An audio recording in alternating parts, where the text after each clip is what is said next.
Nah, demons, like demons. And I want to say this to the YouTube audience. I made my mistakes. But in all of my years of grifting, I have never profited from racism. I've earned every cent. And in all of my years of racism, I have never obstructed spear chuckers. And I think, too, that I can say that in my years of racism, that I welcome this kind of examination because people have got to know whether or not they're grifter, racist. Well, I'm not a spear chucker. He's a smee. He's a smee. He's a smee. He's a smee. And if you have a problem with that, come me. Physically. Bitch. Has anyone taken you up on that yet? No, because they're all pussies. Yep.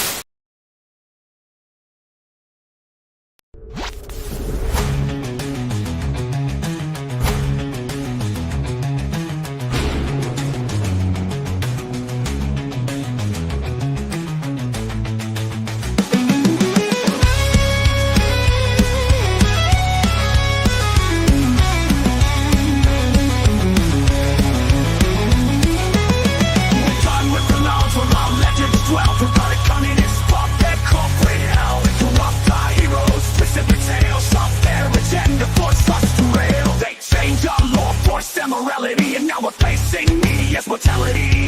They lost the plot, we'll take a stand. These corporations must perish when we claim our land. Enough is enough, we've drawn the line. We'll take back our stories, a spark divine. The will of the fans, a storm on the rise. We won't be silenced by the hollow lies. We claim the legacy, break the chains. These companies must die for our world to remain. They can't take a passion. We're holding the gates for every fan stands protecting the will to create.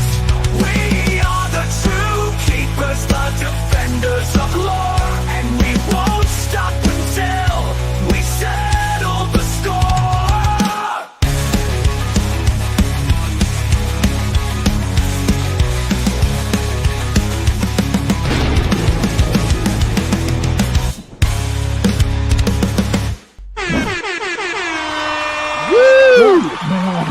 What is going on? I don't know what's going on.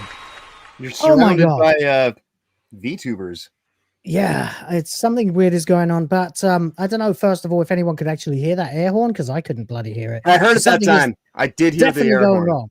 Yeah, that was from StreamYard. So hello, guys. I've been tinkering around. I've been messing with the sound setup, but you are here, of course. Welcome back to Will of the Fans. Welcome to Will of the Friends, which I've sort of low-key decided is the name of this show now, as I'll be doing a solo stream coming up very soon. Episode 74. And everything was going really quite well. We were having a nice little chinwag until about 5 minutes ago when I realized that the Switch 2, which I was going to talk about having an upcoming announcement, was in fact announced already.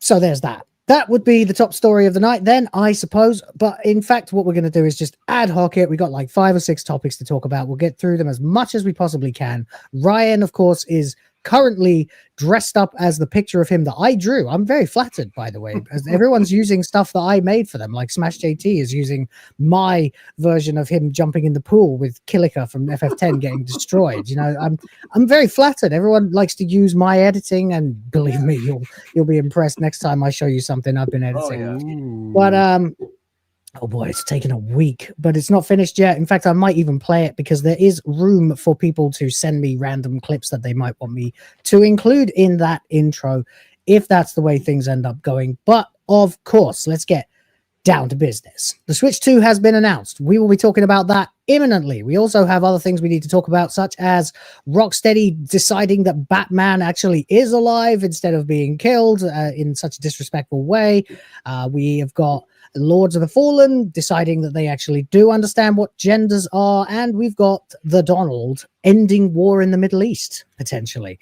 So that and a certain Goonergate thing that we'll have to talk about eventually, whatever, doesn't matter anyway, and there's plenty to be getting on with. But before all that, of course, I'm joined by my regular panelists, Mr. Ryan Roger ATHAY and Mr. Problematic White Guy, aka John. But first, Ryan, who keeps changing his picture. How you doing? I'm doing very well, Will. Can everyone hear me? Yep. Yeah. Good, good. This picture I managed to find courtesy of Atreus, and there's a nice 22-second clip of Atreus getting diddied. So yeah, it's very funny. But hello, everyone. I hope you're all doing well. It's great to see you all watching today. I've taken a page out of Hypno's book, but don't expect me to pull a John or a latest Hypno. I'm just going to be like this, and fingers crossed you all enjoy. I'm literally covering up my camera with a green cloth. Yeah. So He there says we that go. for now. He says that for now, but honestly, I've been talking with Osaka, and she actually wants to make a Ryan Roger ATHAY VTuber. Yeah, model. but she makes avatars that look like creepy dolls. If someone wants to make a Will of the Fans VTuber, Yeah. that would be kind of maybe potentially funny. Yeah. As long as it's a caricature and not, obviously offensive or anything like Yeah. that. But I mean, here's to a great show, and thank you for having me, Will. Yeah. sorry, Ryan. Thank you, mate. That's fine. That's fine. John, how you doing? Oh, awesome as always. And just to continue my point, we will all be VTubers before this whole thing is over and done with. Whether we want to or not, it will probably need to be just for the purposes of keeping ourselves out of jail. But Not too late for me, man. My face has been on camera for far too many years already. Right. Well, you'd be surprised, like Osaka, she's actually, the whole point of the reason why her VTuber looks like a creepy doll is because it is a creepy doll. The Osaka is the essence of magic that inhabits the doll.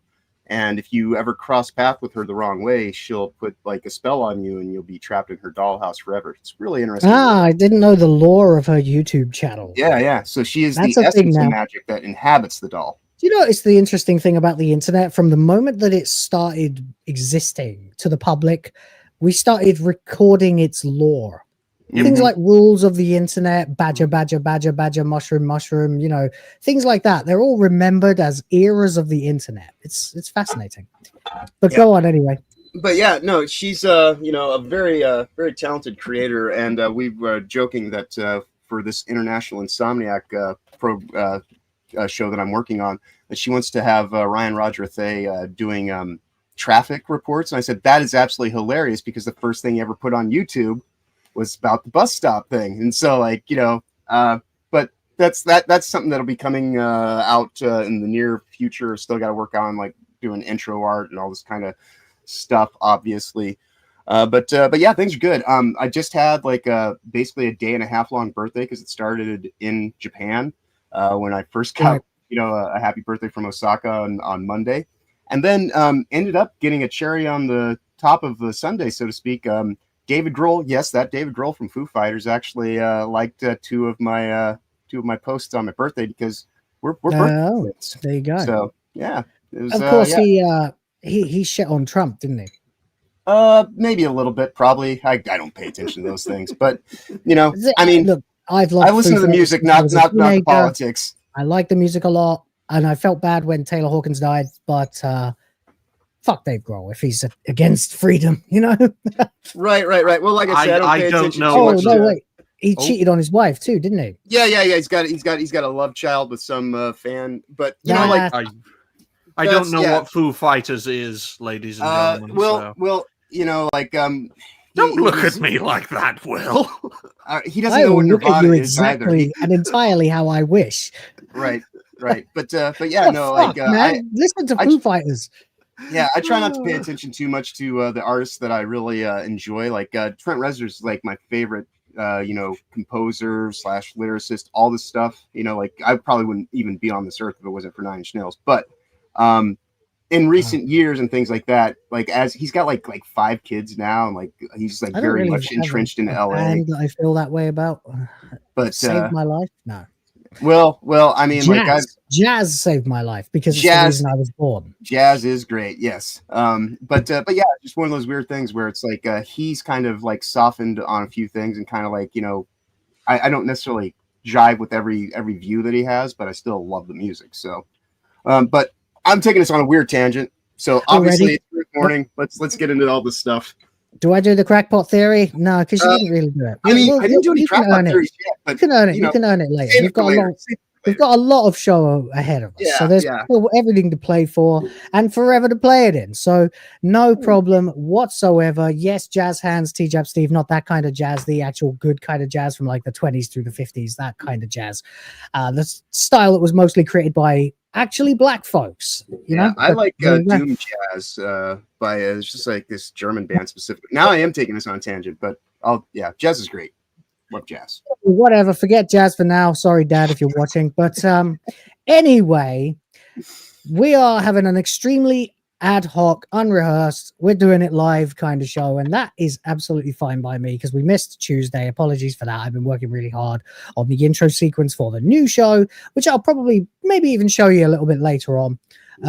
It's nearly finished, but there is still a large section of it that I can populate with clips of basically anything.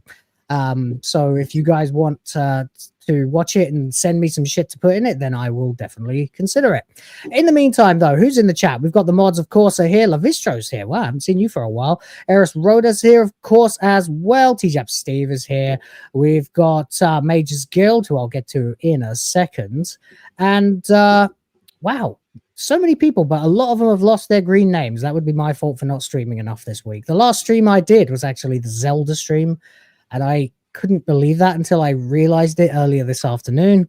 But on the positive side, a lot of people have asked for a sequel to that. So just watch this space. Whenever I have a bit of time, I'll fire it up for some more Zelda. 2 or 3 hours anyway. A link to the fans. Oh, that's good. That's good. I might use that name. Fuck Go for it. I don't know. Go for it. Anyway, we have a lot to get on with. Of course, if you'd like to join the conversation, you can. You can always super chat us, just like MagesGuild already has, for $5, saying, did you have a chance to watch my unscripted review of Doctor Who, the War Games in color? It is imperfect, but I would love to cover it with you. Unfortunately, no, not yet. Like I said, have been so busy. I didn't even have time to make a video today. I didn't have time to stream on Tuesday or Sunday, and everything's been going crazy. So as much as I appreciate that, and I would love to get around to it with you when I have a bit of time, hopefully in the next few days, as I am nearly finished with the big edit. I haven't seen it yet, but yeah, let's talk about that. And thanks very much. Appreciate it. And once again, I can't hear the sounds. Are they playing? Yeah, I'm hearing the yeah. All right, I'll just have to imagine them and keep my mouth shut. So, all right then. But whatever for now. At least you're not getting washed out after you play them right now, though. So that's a bonus. Yeah, maybe StreamYards is fixing this shit. Anyway, I wouldn't hold my breath on that one. No, very unlikely. James Up says, I don't care about Goonergate. It is boring morality nonsense that means nothing. Hit the like for $5. Wow, Amen. Thank you very much. Think we're done? Okay. Thank you very much, James Up, for that as well. Of course, guys, go and support James Up's work. Go over at Gamergate. I almost said Goonergate. Gamergate2.org. For the love of God, it's good work over there. We need more people contributing to it. That would be good. We can turn it into real juggernaut one of these days. Yeah, James, next time you're on Discord, get a hold of me, send me a DM, and we'll get your channel set up on the FN2 directory. Because I know he's doing streams and whatnot now. Cool. Yeah. MagesGuild jumps in again for $3 more dollary-doos, and thank you very much for that. I guess he's trying to make up for the fact that it was the Sabbath when I was streaming Zelda, so he said that was the reason he couldn't super chat, and that's actually very understandable. He says, I'd like to do a Zelda 1, I assume that's Zelda 1 or Zelda 3 race with you sometime. Whoa.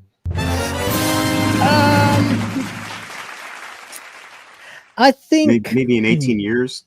I think I don't know. I'm rusty. I'm almost completely rusted solid on Zelda 1. But Zelda 3, yeah, I could probably do that. I think so. Yeah. Just start at the same time and see who gets to the end first. I've definitely conquered that game more times than 1. Not as many as Ocarina though. Well, actually I don't know, but about the same. They're my two favorites. Zelda 2. Is still the Adventures of Link is still the hardest. Me and my friend Dave used to call that Zeldario because so much of what they did in it ended up going into Mario 3. Speaking of Mario And thank you very much for the free segue, John. Indeed. It's about time we got down to a topic. By the way, James Op says I don't Discord, so I think you'll have to connect on Twitter or something. Okay, no worries. He's on there quite a lot. DMs me fairly often, so no problems there. Yeah. Okay, here's the problem. Full disclosure. I had a website up and ready. It was tomsguide.com, actually. I'll get it on screen. Fuck it. Whereby I was going to read what was being reported. Let's zoom in a bit more on this. And at the time when I opened this tab several hours ago, and then one tabbed it away for a few hours, it was anticipating an announcement. But a part of me had the very distinct idea that it was supposed to be today, and we could end up talking about the announcement live as it's happening. Yeah, on 10 this minutes very ago. Yeah, well, actually, it was about an hour ago that they announced Right, it. right, There's right. a trailer. We're going to watch it. We're going to do everything. We're going to dive into this. If we end up talking about this more than anything else, I'm totally fine with that. A little bit of positivity around here ain't no bad thing. So there's that. But before we dive in proper, I want to get to MagesGuild's latest, anyway, super chat for $5. Says, I worked on a PC Zelda engine for years as lead dev until I was ousted for firing a trans subordinate who hadn't done any work in 3 years. Oh, Man, wow. I really wish I had my soundboard, my virtual soundboard that I was setting up. I don't, Yeah. because I would play emotional damage. But no, actually, in all seriousness, that's fucking disgusting. That sounds kind of like the story that we didn't get to yesterday on a reality based, actually. Yeah. about That's the structuring really of Ubisoft. messed up. Mm-hmm. That's really messed up. That should not be happening. As you can tell, the website is on screen. It's now live updating. That's why the stuff I was going to read earlier on is nowhere to be seen. But MagesGuild, yeah, that's awful. Because sounds like you did a lot of hard work there. And Well, you know, he's clearly Did a it ever problematic come to white guy that anything? had to be responsible for someone else's hurt feelings. And looks like you were judging based on merit rather than social class. So Right. I guess that's your quote unquote mistake. And he's followed up already with another 5. My God, man. I'm just going to do a totalizer for you at the end. I deleted my entire channel of hundreds of vids for the engine after the outfall. F that, years of my time. I fire someone for not working and was fired. Yeah, that's fucked up. That's fucked beyond all recognition. The good news is it does seem that a certain US president incumbent, is going to fix all that. Trump is going to potentially be the final Certainly. nail in the coffin of DEI. I certainly hope so, although I think that some of that stuff is just going to end up going into their term of service, kind of like Squaresoft. Did I has use the made word it. incumbent properly? I don't think so.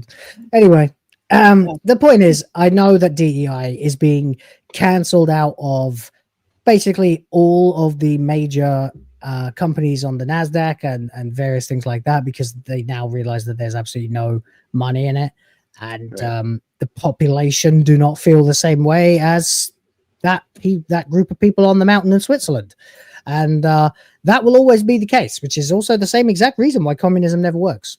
Right. So But they there you will go. still find ways to censor, because like that's what I was saying. Like Square just updated their terms of service. I truly believe it's because they don't want people making Fuck Square. mods of I heard. Tifa. I made a video about their little threat. Yeah. Fuck them. I won't Yeah. buy another Square Enix game. There Yeah. you go. How's that? Fuck you. Done. Bye bye. Go join Ubisoft. See ya. Yep, get in the Done. sea. I've got all the Final Fantasies, the good ones anyway. They're on the shelf behind me. I don't need any new Square Enix games. Fuck you. That's what I think.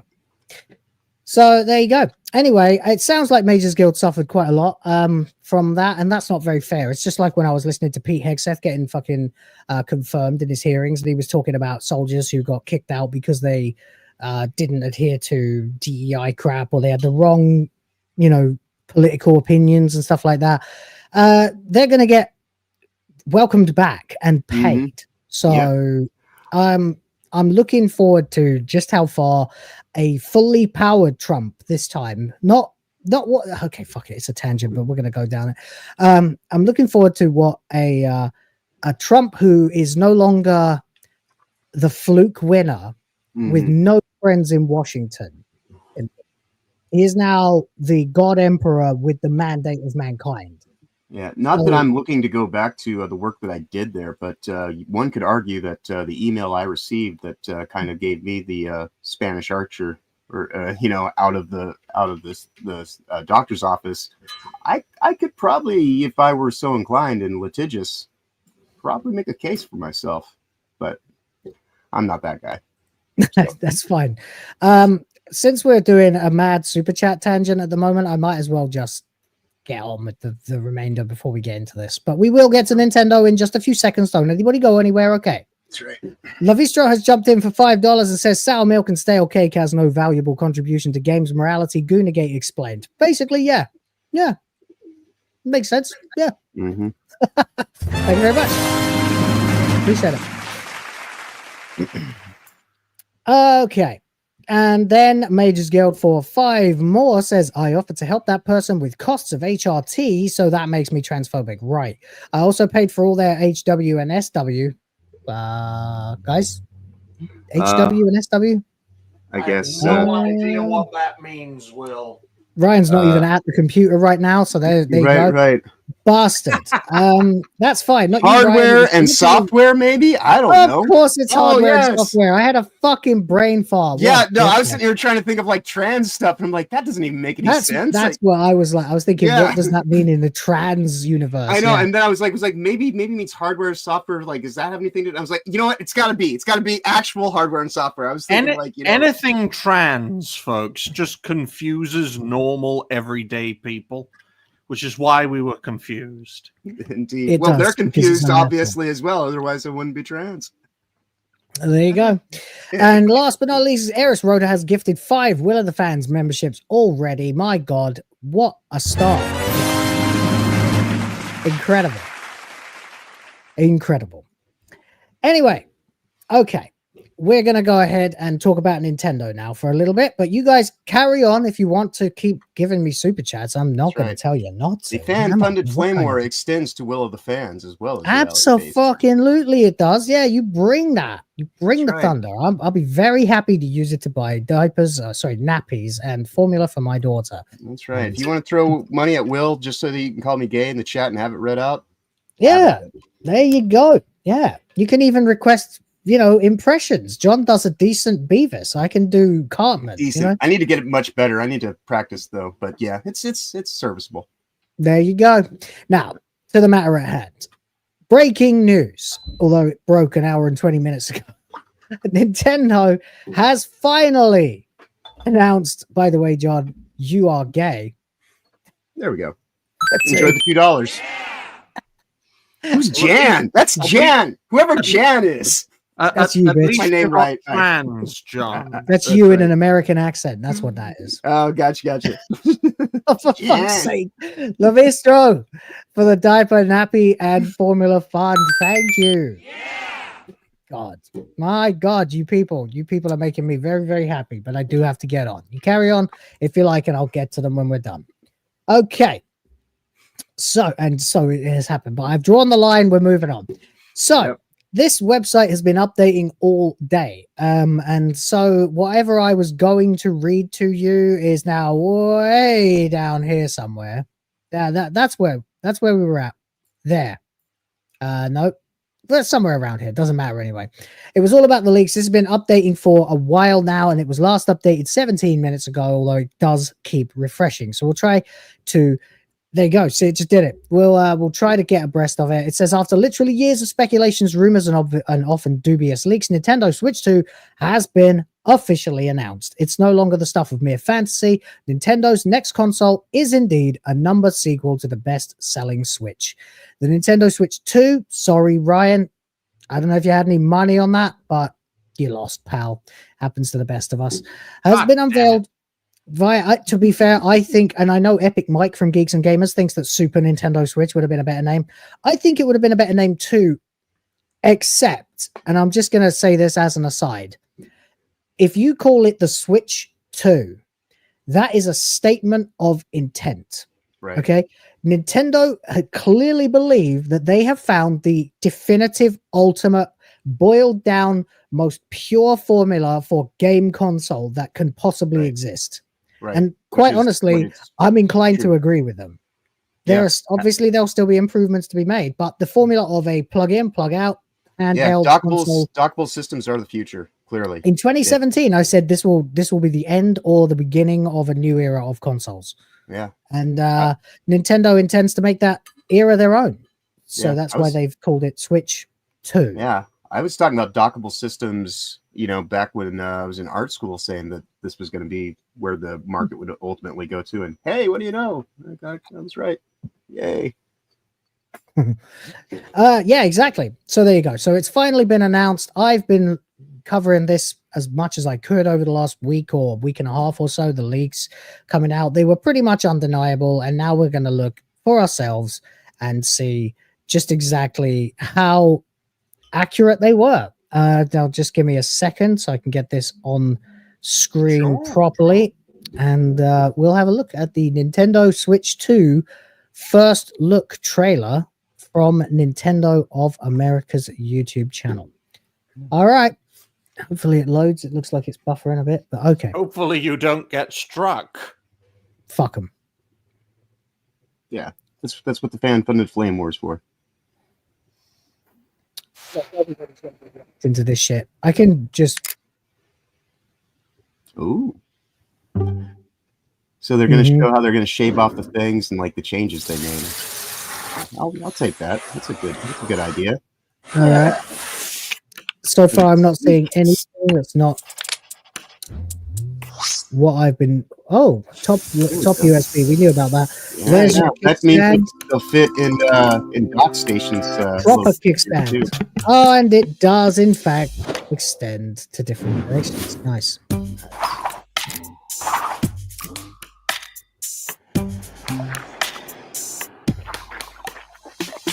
That's creepy.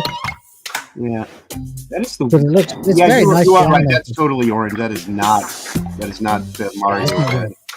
No, it's Goku. Yeah,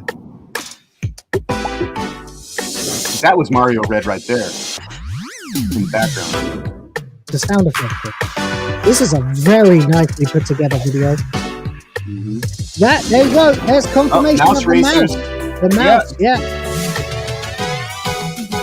And it's both of them too. So like that means that there'll be games that will be like maybe like there's gonna be like some kind of Tron game or something I could see. Okay, there it is. The logo was accurate. The logo I've been using. Oh, there's more. And Mario Kart.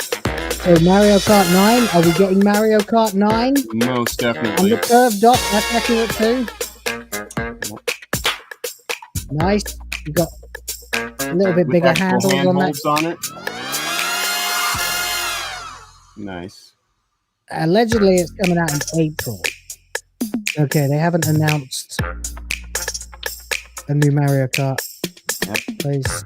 Wait. What was that? Yeah, go back Plays.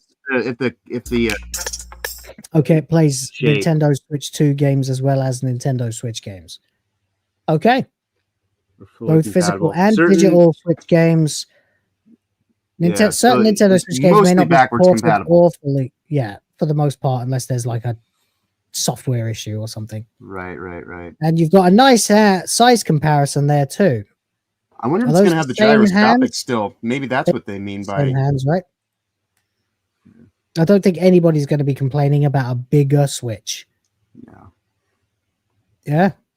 Yeah, All I right. mean, from what I read an article yesterday, just in passing, saying that it was going to have more technical capabilities than the current Steam Deck. So this might even motivate Valve to get the move on with making a. Well, the whole, you know, well, the If whole this present- creates a Switch style console arms race, delightful. Ryan, sorry. Yeah. No, I was just going to say a lot of that presentation we just saw reminded me of a Steam Deck.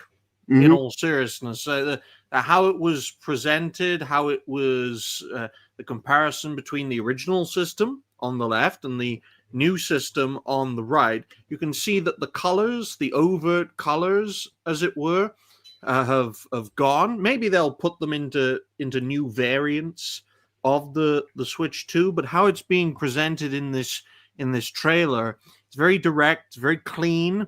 very capable very. as well. Yeah, It looks lovely. I really like. I know they'll make special editions though that'll have colored handholds and grips and things like that. But it will also allow them to sell skins. I bought the gray Switch, the original Switch. I got the gray version of it. I didn't get the colored hand holds for it. But I think basically the blue and red has taken over as the main iconography of the Switch. Right. And that's fine. I mean, that was like the kid version, and the gray one was for adults. I actually have both now, except my red and blue Joy-Cons are the other way.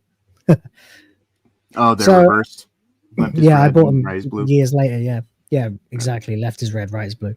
So obviously you're going to get a whole bunch of this stuff. This is what Nintendo does. Especially they learned a very valuable lesson with the Nintendo 64. If you put out 50 different variations of something, people will buy them. So slight difference on those cartridges. The Switch original, it's squared off on the lower right hand side, but it's notched on both sides on the Switch 2 cartridge. Ever so different. Are you getting that just from looking at this? Ever so slightly, but yeah, because there's always some kind of change that they do so that it can still play the old games. I heard that there was going to be a little side notch like with the 3DS versus the DS, but I don't see that in this image. Yeah, no, like this one, it looks like this is Switch cartridge, right? Yeah, we'll get there. Let's finish this. I don't think there's anything else to see, but I want to make sure to miss anything. Thorough, as it were. Oh, there it is, April 2nd. Nintendo Direct, Nintendo Switch 2, 4/2. Is that? Well, then maybe that's when the direct date is, and that's they'll go April into 2nd, like but it'll probably be its coming out party, and then like it will have it'll have like its release date given at that point in time.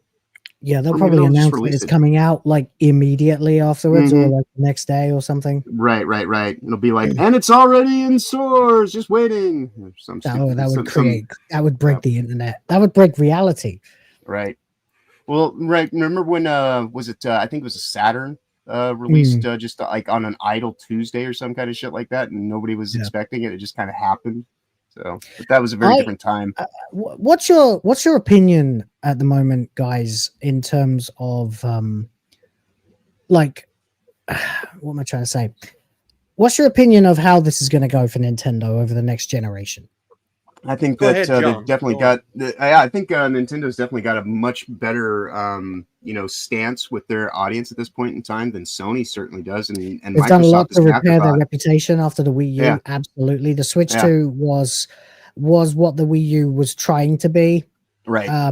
But and Sony's cucked up their whole operations over the course of the last 5 years to the point that it's just like they're becoming a laughing stock, and they don't know how to make the right move, and they're just trying to rely on the fact that they've got, Grand Theft Auto 6, whatever that's even going to even mean in 2 years' time. I don't think that GTA 6 is going to be the thing that people want it to be. It's going to be what it is, but it'll still sell well. But I think that there's much more life out of what Nintendo's doing, and I do agree with you that this will lead to an arms race of sorts for hybrid consoles that are dockable and mobile as well. Yeah. The hybrid console concept against the handheld PC concept, because Nintendo has for quite a while tried to, after the GameCube, tried to incorporate its handheld market with its console market. And to a certain extent, it succeeded with the Wii as a proof of concept, first of all. It then catastrophically failed with the Wii U, trying to put the worst parts of the Wii and the DS together. Then it triumphed fantastically with the Switch. With the Wii U. The problem with the Wii U was that it was two binary opposite ideas slapped haphazardly together. The Wii was for everyone, hence the name, right? Even though it had the two eyes, which is supposed to represent two people. Yeah, the Wii kind of seemed like a step backwards. It was we, as in we will do this, right? Whereas Wii U is supposed to say basically, okay, we acknowledge that, because I remember watching the announcement live on E3 when Reggie was talking about it and saying like, okay, this is we, but it's also you. So we're going to have a lot more focus on single player experiences for hardcore gamers, because they realized that they had traded in the hardcore gamers for the casual audience, their grandmothers, Yeah. And casuals, yeah, they will play some games, but they sure as hell ain't playing all the games. And even recently, research has shown that normies are more likely to buy video games that they see recommended by hardcore gamers. Yep. So We're they don't know what we they are the want. actual media, not the media that's top down directed. I can understand why they that called it was the Switch 20 years 2 ago. in terms of long term. Fuck, the Switch was branding. 19 years ago. Oh my god, I'm old. Sorry. Yep. Oh, the what? Yeah. The Wii. Yeah, because I was in the middle of art school when that thing came Oh, out. the That's, Wii. Will said technically the the- Switch, and I You got said the one. Switch, but I know I what you got- meant. The yeah, I the got Wii is actually confused. the only Yeah. game console I ever stayed out overnight for to purchase. I was 21 when that game came out, when that Oh. console came out. I'm Yeah. 39 now. Fuck. Yep. It's just here's I understand though, John, why they called it the Switch 2. Because what are you going to call it afterwards? Switch 3. What were you going to call the Super Nintendo Switch after the Ultra Nintendo Exactly. Switch? That's Well, I what- mean, the Ultra Nintendo became the Nintendo 64, so because they Yeah, were going to use the word Ultra for it in its prototype stages. Well, from my perspective, ladies and gentlemen, I left Nintendo when they stopped being a traditional games console creator, because It's even PC too. even when I was a kid, I didn't like the idea of hybrid consoles, do. especially the handheld ones. But I can understand why they called it the Switch 2, and hopefully this does just as well. And I think it will do just as well. Well, And when you the compare the original- Switch to the Wii U, the Wii U came out, even the logo on that thing was fucked. You had Yeah, it Wii in one font, and then you had this weird little U where it's got a box around it, and the U is touching the top of it, and it's like, what does this fucking mean? That's why Right. it looked like it was an add-on. That you've clearly learned that lesson, because this says, and you can't be more definitive about this. This, look at the left, it says Switch 2. Right. Okay, you got on one side you've got the Switch logo, and on the other side a fucking equally large 2. Like, That's you can't miss with something that bloody simple, which Hey, is Mike, why I am of the opinion that the Mhm. Nintendo Switch 2, or dare I coin the NS2, will do better than the Switch 1. Yeah. One thing I do like here that I'm seeing The is, NS2 with a red, white, and black. I'm seeing very interesting parallels here, Right. ladies and gentlemen. but something that I think is really cool is that that cradle for the controllers to go into. Mhm. What's really cool about it is the LEDs are on the actual handhelds, the handholds themselves, the grips. Mm. And Like then the like when it Wiimotes. slots in, it's got like a little windowed kind of panel so that it Wasn't shines that through. the case before as well?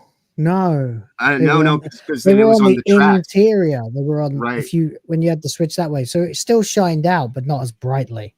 Yeah. Right. My biggest worry with Nintendo in the far on future is that they'll get stuck in their ways. I mean, they'll take this concept and then run with it for as long as they can until the concept itself gets stale. And then Guys, where give do me they go? 1 minute. I'll Yep, be that's right fine. back, No and worries. then we can get into how right we've all been. Yeah. Indeed. I mean, you just look at this though, John. You see this. I wonder what the price could be. I think it should be the same price the original Switch was when it was Right.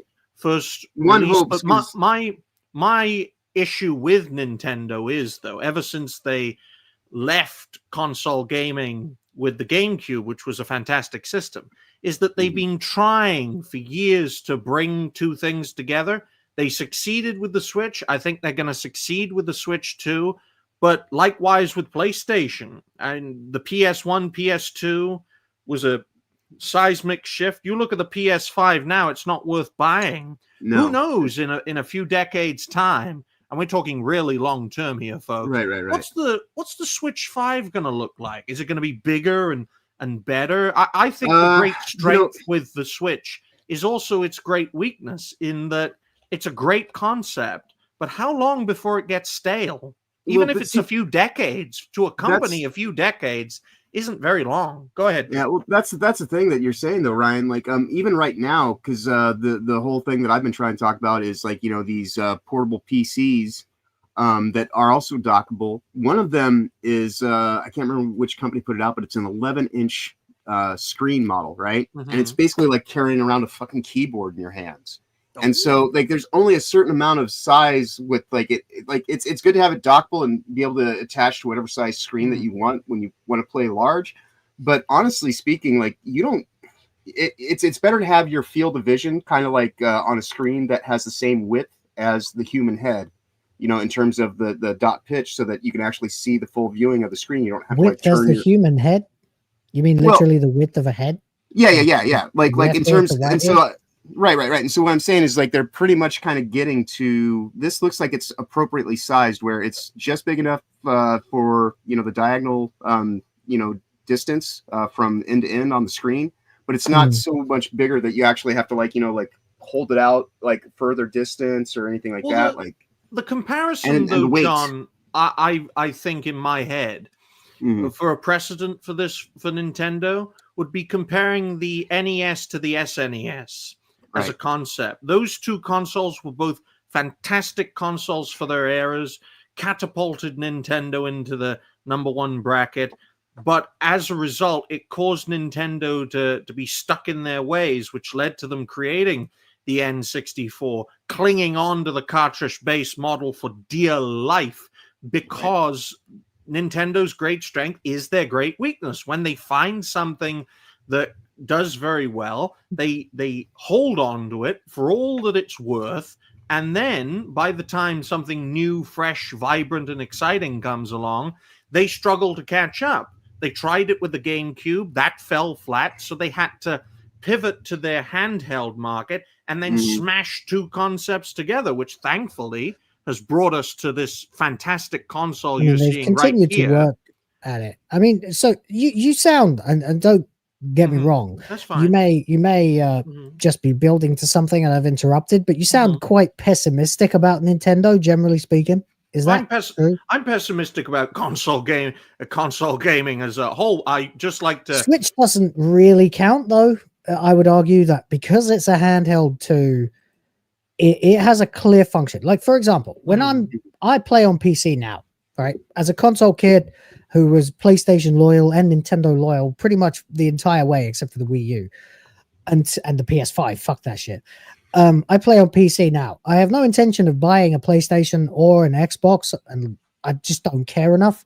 But I will buy a Switch too, because the Switch fulfills two functions that my PC can't.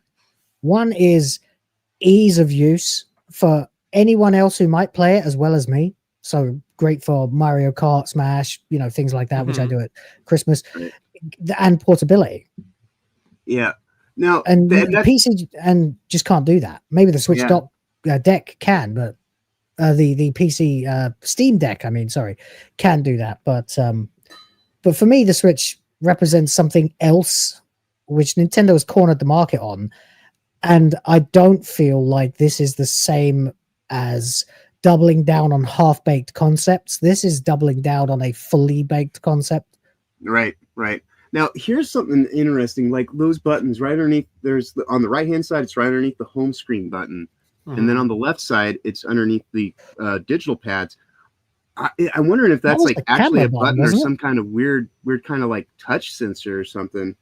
Wasn't there? They have this button on the or is that something that's on the current Switch? It's on the current Switch too. It's a camera button. Okay. All right, so that's what they are then. But it's only on the right one.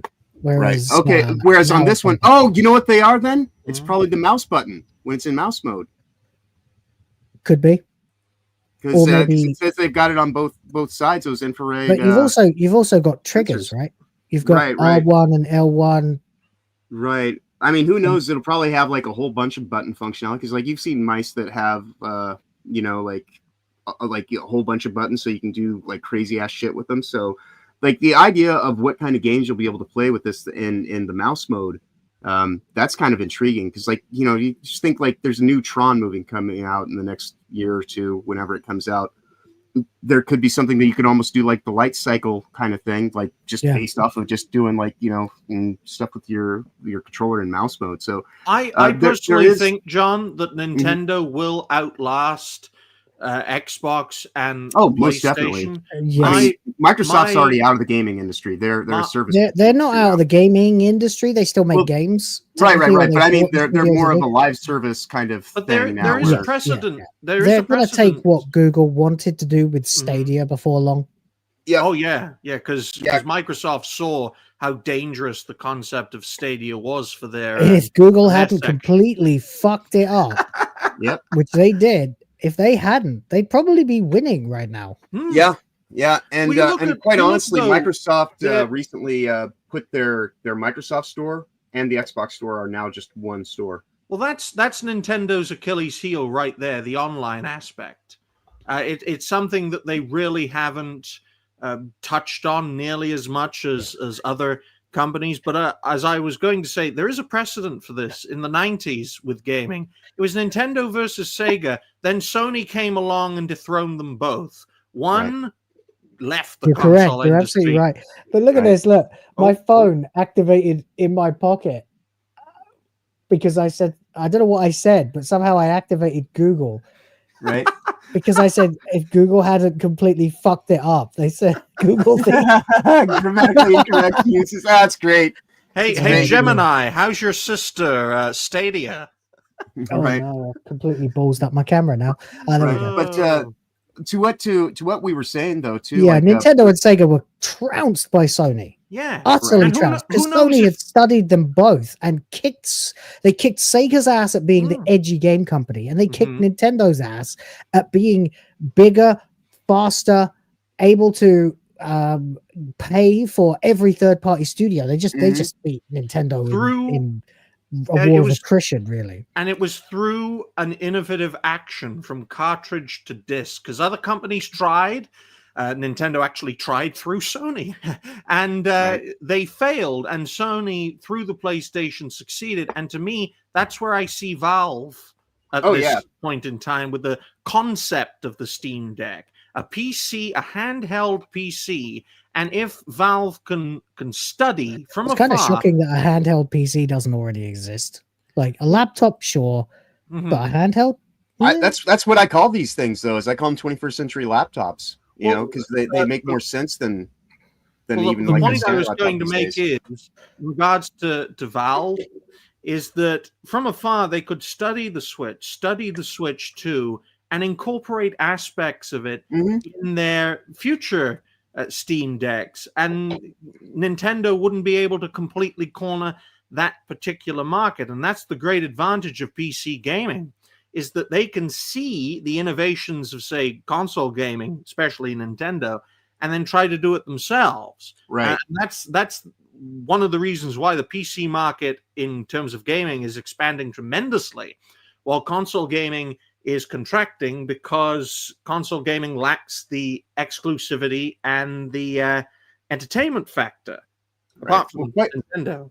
Quite honestly, though, if it were staggered, where every 4 years or so you had a Switch or a Steam Deck official release, I wouldn't have any complaints to that. And honestly, I wouldn't be surprised to see like PlayStation actually put out a legitimate PSP device again, not this portal bullshit that has to be docked and linked to a base station, like, because everything that they do with the PlayStation Portal system that they have out now, which I actually called the name on a year before it came out. If you go back and check my YouTube videos,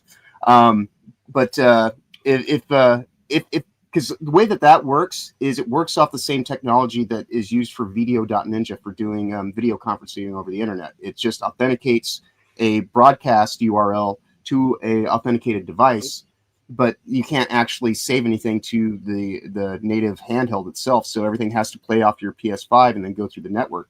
So they'll have to make something that actually is legitimate, that actually does that with the Joy-Cons look more rounded than the original. And also, that's not red, more rounded. As John pointed out. That's not no, red. he already said. Yeah, I know. I said it was orange. Yeah. Because I mean, the Mario Red is the Mario Red that's on his Mario Kart. No, these are pretty much exact opposites on the color spectrum, so that makes sense. Interesting to go with orange though. Yeah, but another interesting thing about it, though, to kind of like what Ryan was talking about, like if they keep the screen around this size, then they can have it run in 720p or 800p when it's in handheld mode, and then when you dock it, then it can go to higher resolutions, and you could even have it to where the dock might actually have extra kind of oomph, like a video graphics processing or something like that. I could be wrong on that, but that's probably what I would say you'll see in the Switch 3, the Switch 4, and so on and so forth, is that your base station will become this thing that will optimize it for at-home use, but then you'll still be able to get good playability out of it when it's in mobile mode. If you look at this, you can see here that there are a bunch of events happening called the Nintendo Switch 2 Experience or something along those lines. In New York, Los Angeles, Dallas, and Toronto. Toronto is classified as North America, by the way. Yep. Mm-hmm.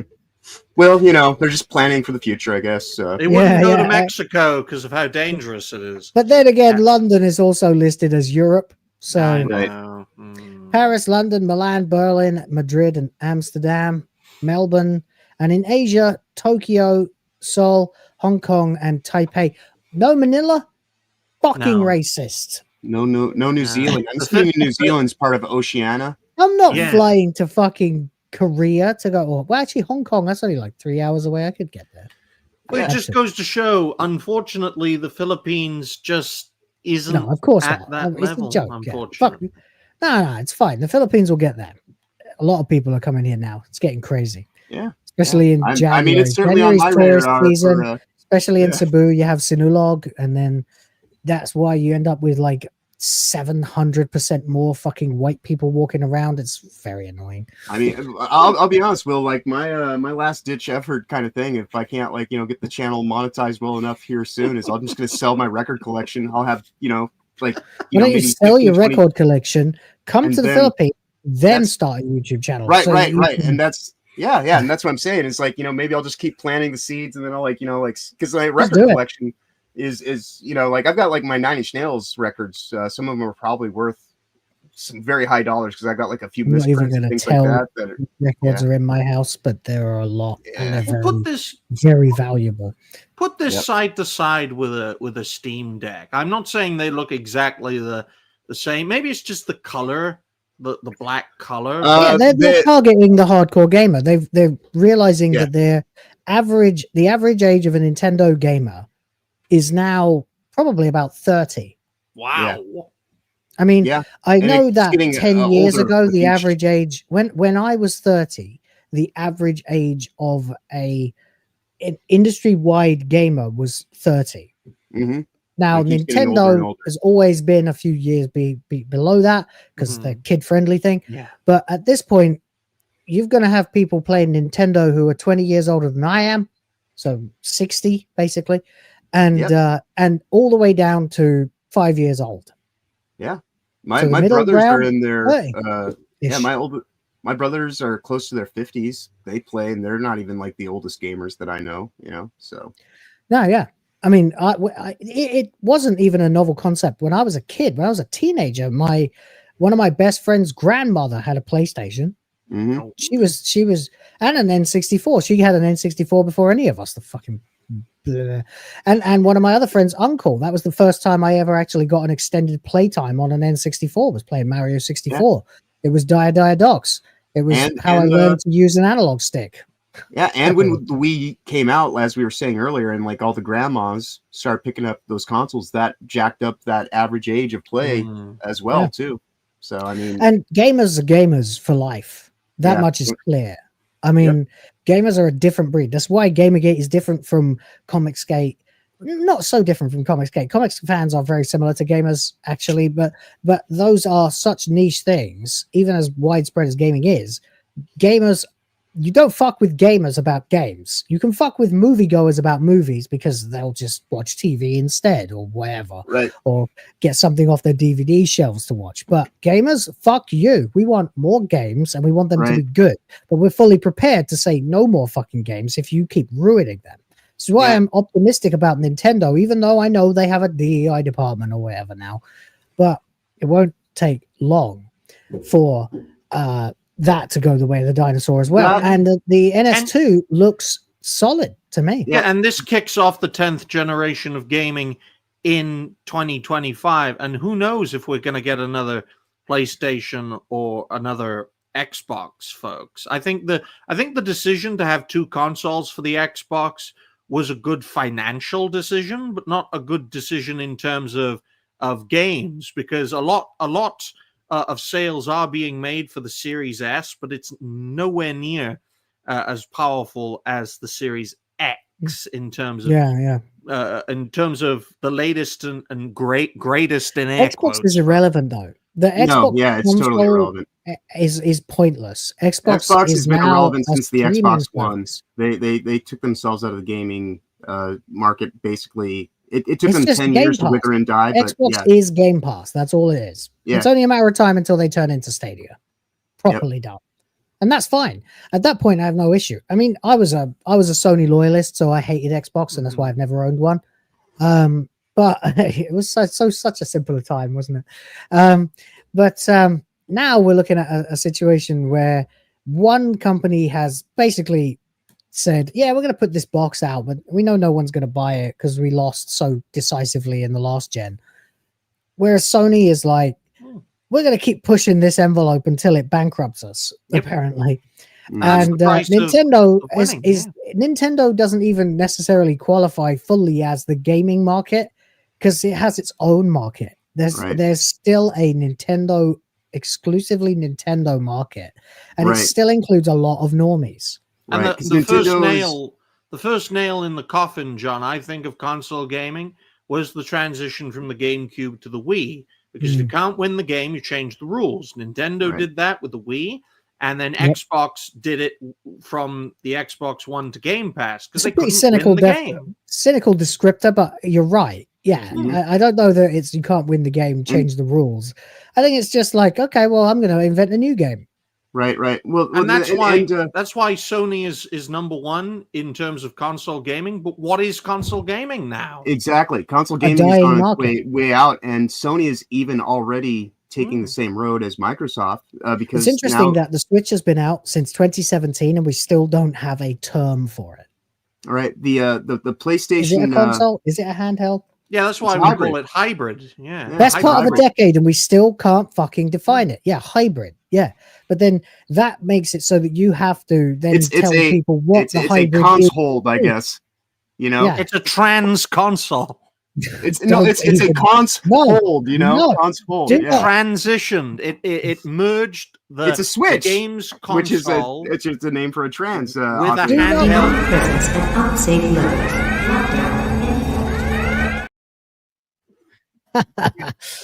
Anyway, I just wanted to call attention to what Hypno said because he's in the chat and appreciate it. We have some super chats I need to get to as well, so I'm going to do that in a minute as well. But he said typical Nintendo makes a new console, advertises it with more Mario Kart, they know the fan base 100% will never change.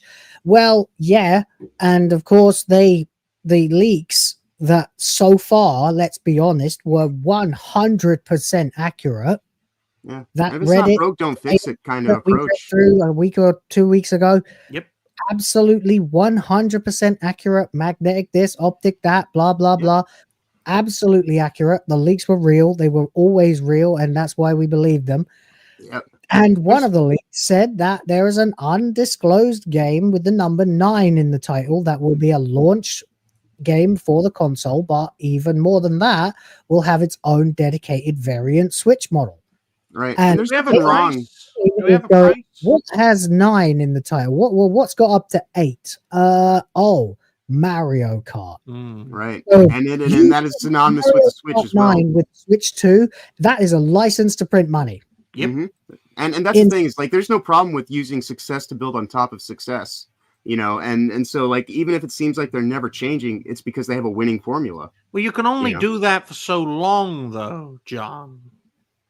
Well, I mean, they are making they're making augmentations as they go. But if I just like back, I'd just like to ask Will one thing before we do move on to the super chats. Do we have a price point for the Switch 2 yet? What did the guy say?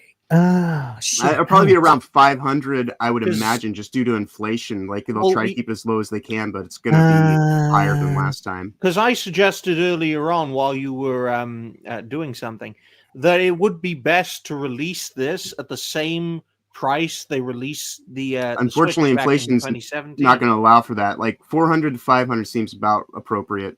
What was the US price point of the Switch one? Switch, yeah. I think it was around 400.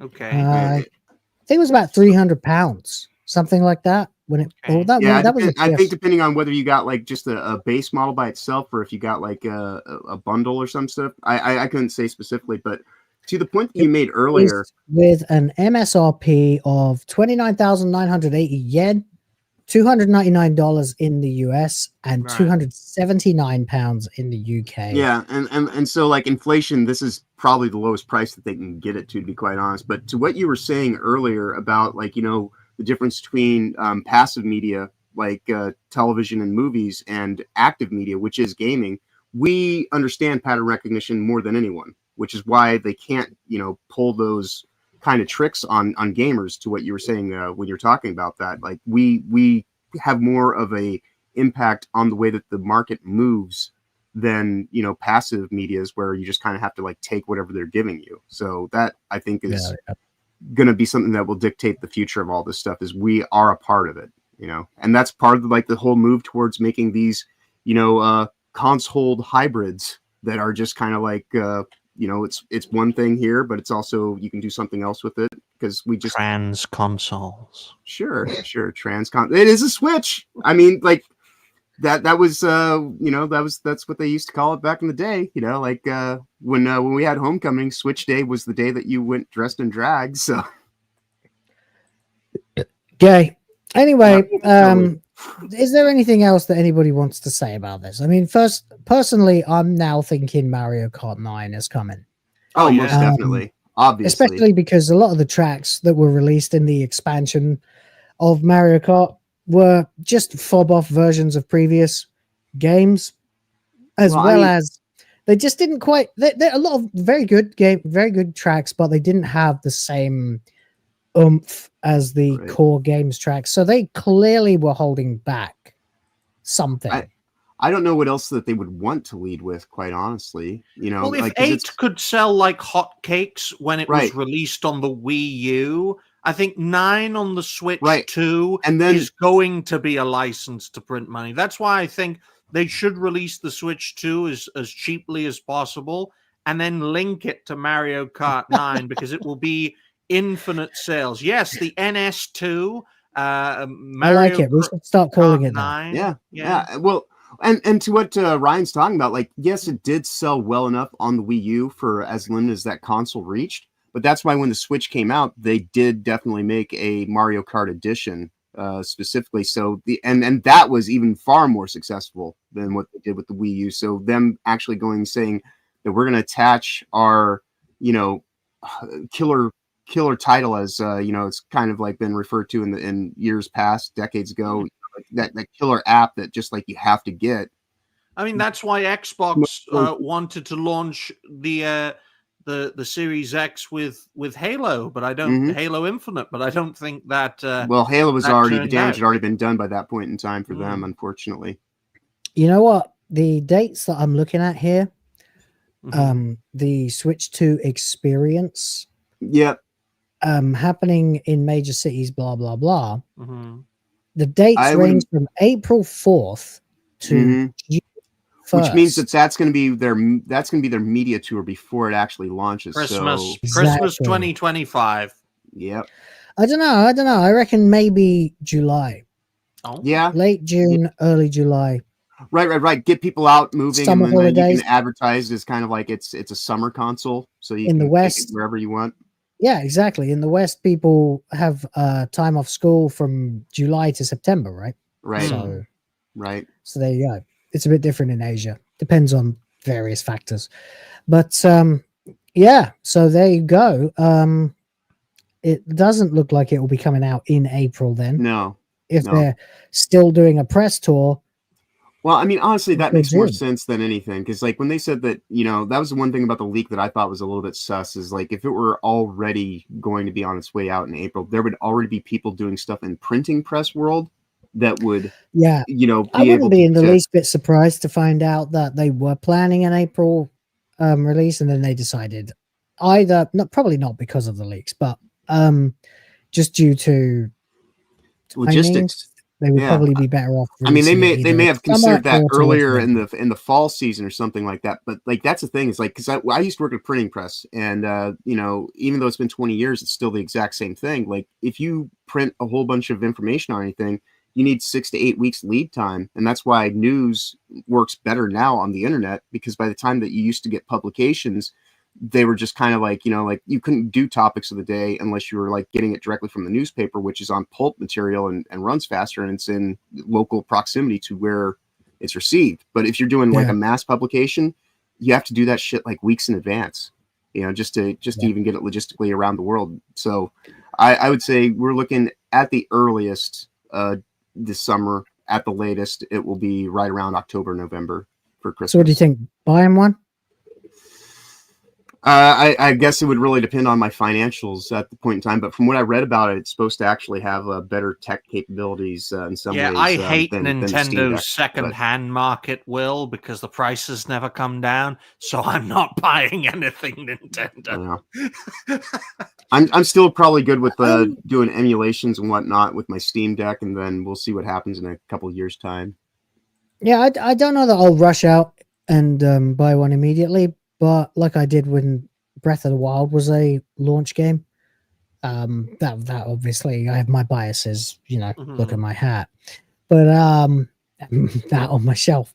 But I'm intrigued, and I am a big Mario Kart guy too. So potentially, depends what the price is and when it comes out and how I'm doing financially. But I would very happily grab one of these, especially if people want me to. It's like anything else. If the audience is there for it, then it behooves me to do it. Review the thing. I'll be happy to do that. Yeah. But there you go. If you want me to do fan-funded Switch gaming, by all means, throw money at me and I'll. There you go. I'll tell you what. I'm going to play the trailer one more time, just for everybody who maybe didn't see it yet and has joined the stream while we've been in progress chatting, and then we'll move on to super chats. So Indeed. Here you go. Fucking owl, man. Yeah, I know. I was waiting for Ryan. I was like, it's too quiet. He's gonna hear the owl.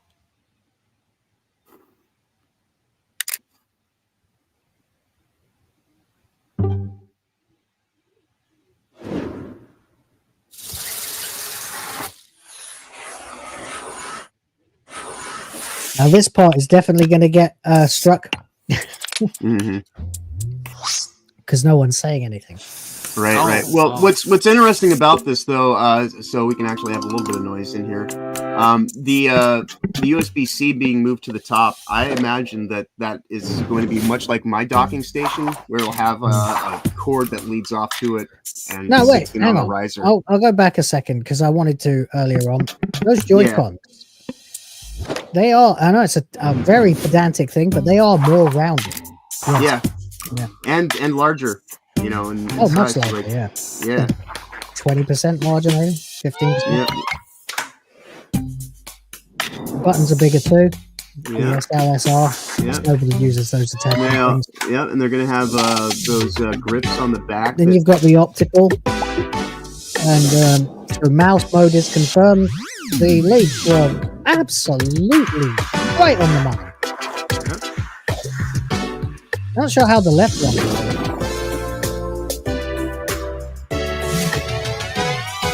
Maybe there'll be games for it. Yeah. But you have a mouse, basically. If you look at, if you consider the triggers to be a index finger and middle finger, left click, right click. Maybe the mouse will either be like for left-handed or right-handed people. You'll be able to use whichever one you prefer, or something like that, maybe. Yeah. Or, given that the buttons are asymmetrical, depending I on fucking how. love that the way they connect now. Yeah. I really do. Yeah. It's more of a Nintendo click than a Switch. Yeah. Although to be fair, the Switch never actually made much sense as a name because there is no Switch, and now it's not loading. Oh, we got pump magnet. Comedy thief with magnets, folks. That's how they steal switches. Yeah, bitch! Magnets! There you go. That's right. Just for the people who've seen Breaking Bad. Indeed. That is a significant size increase. I know it doesn't look like it really is, but it fucking is. Oh, dude, the dot pitch on something like and that's why I'm saying like you don't have to go much larger.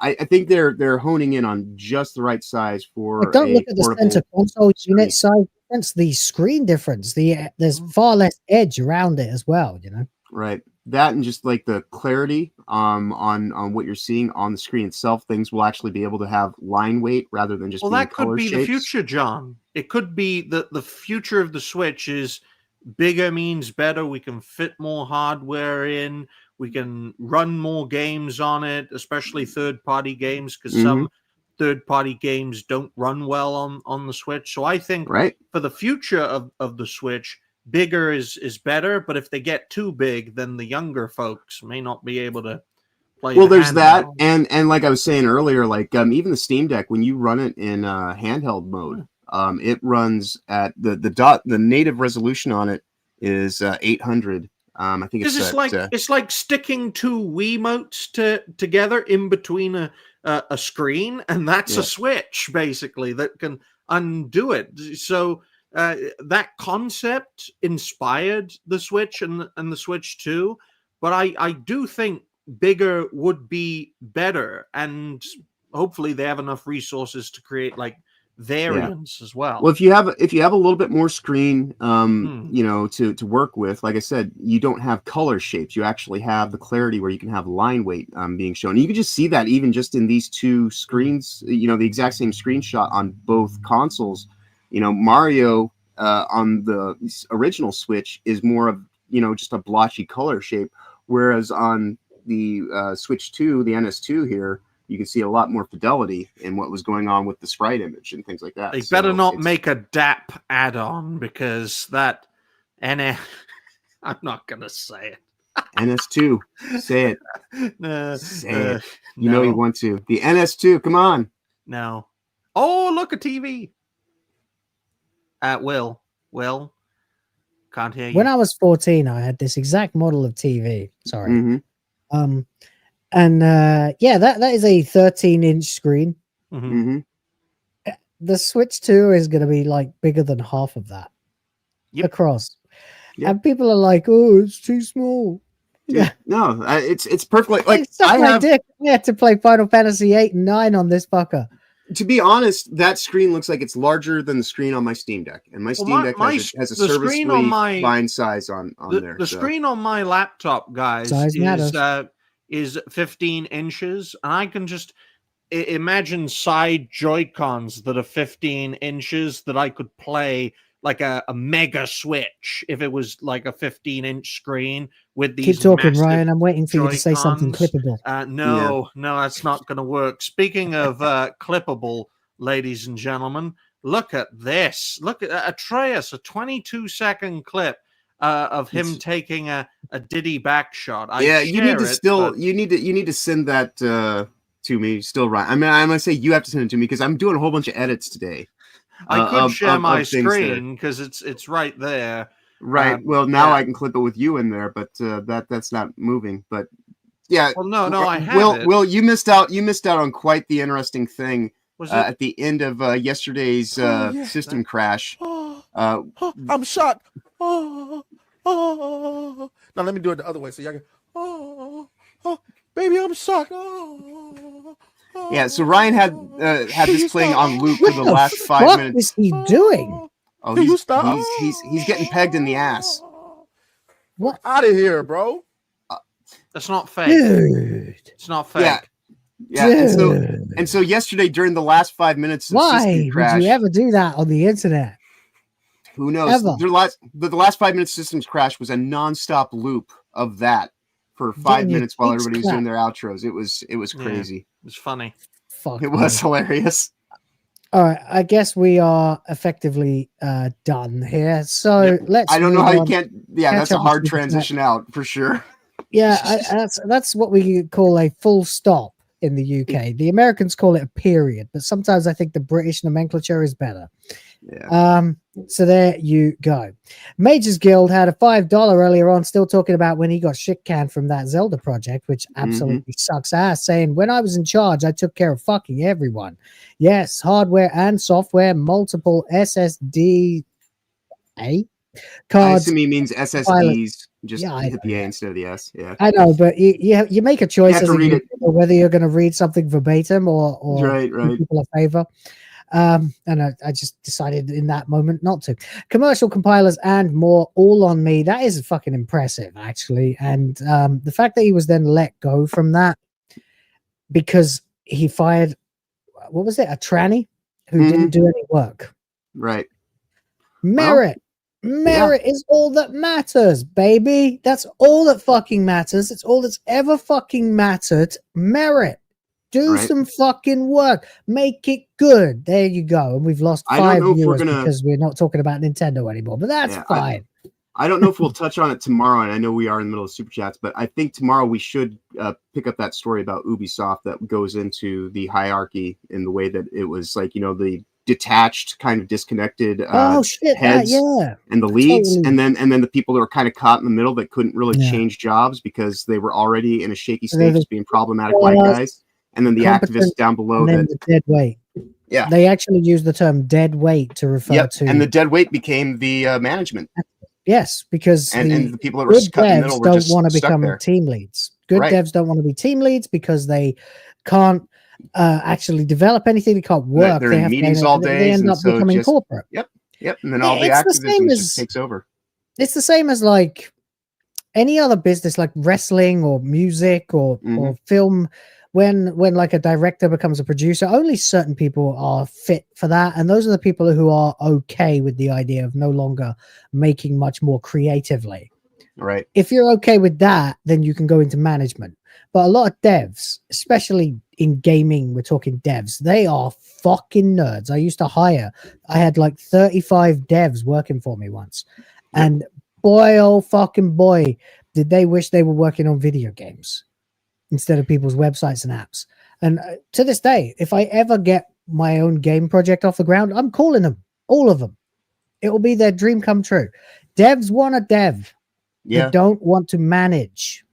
So, the useless devs who diversity hires and had no fucking skill come in. They got absolutely no talent. They're dead weight, and they get promoted because they're the only people who apply for the fucking job. And that's how you end up with a bunch of activists ruling the corporate policies of the company.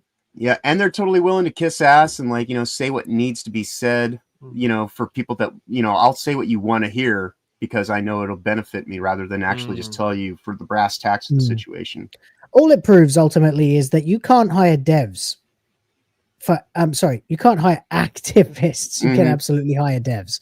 You can't hire activists for any reason at all. You can't hire them because not only will they be useless, but you will be politically inclined to promote them. Yep. If they are useless, then they'll try to drop a lawsuit on you or some bullshit. It's inviting cancer into your bloodstream. Like, just don't do it, for fuck's sake. Anyway, thank you for the tangent there, MagesGuild. James Up came in for $10. Fucking hell. And said, also, my YouTube channel is mainly just video articles from the website or how-tos when someone has asked me how to do something. I was going to only do audio, but things like Mercante, seeing is believing. Yes, absolutely. I know what he's been working on. It's been very interesting to see. Excuse me. James Ops, Gamergate2.org is the source that he is sourcing for his videos. You should all be checking that website out and offering to contribute in any way that you may have time to. If we can turn that into a hub of news and resources, especially if it helps us get rid of people who just want to shake their rosaries at us, then, fair enough. That might help. And I'm not necessarily to get rid of people who I would call friends. I'm just saying a little less god bothering would be nice. Yeah, in our FFS Discord gaming section, we've got a link to the Gamergate website and everything like that. So he's got my logo on it. Yeah, I definitely, and through talking with Luvistro the past couple days, it looks like we're actually going to be kind of expanding out the gaming section on the FFS Discord. So. That sounds cool. That sounds good. MagesGuild came back for another 5, says the project owner lost it all in the end by ignoring my warnings 3 times. Deserved. Told him to protect the repo many times and was ignored. So they stole everything from the repository, because I've had that happen before as well. Or no, it didn't happen to me, but I've seen it happen. We had to protect our repo as well to make sure devs who left or got poached by rival companies didn't come back and steal their own work. We had to make sure that it was locked down, so there was no way to do that. That sucks. I'm not surprised the project owner lost it all if he's the kind of idiot who would fire someone for firing a tranny because the tranny is useless at their work. Mm-hmm. It doesn't matter. It's got nothing to do with what sexuality or gender you proclaim to be, though for the record there are only 2 genders and trans people don't exist. Yeah, if you're the kind of person who hires people and fires people based on that shit, you deserve to lose everything, because clearly the quality of the code is not your priority. Right. There you go. MagesGuild one more time for $2 more. Don't know if you're still here, MagesGuild. If you are, let me know in the chat. Says they stole it outright in the end. RIP. And because of the combined might of all those super chats, I am going to... Can you hear that? Oh, you can.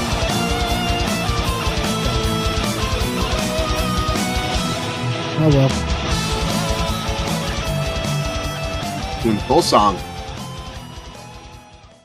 And clear.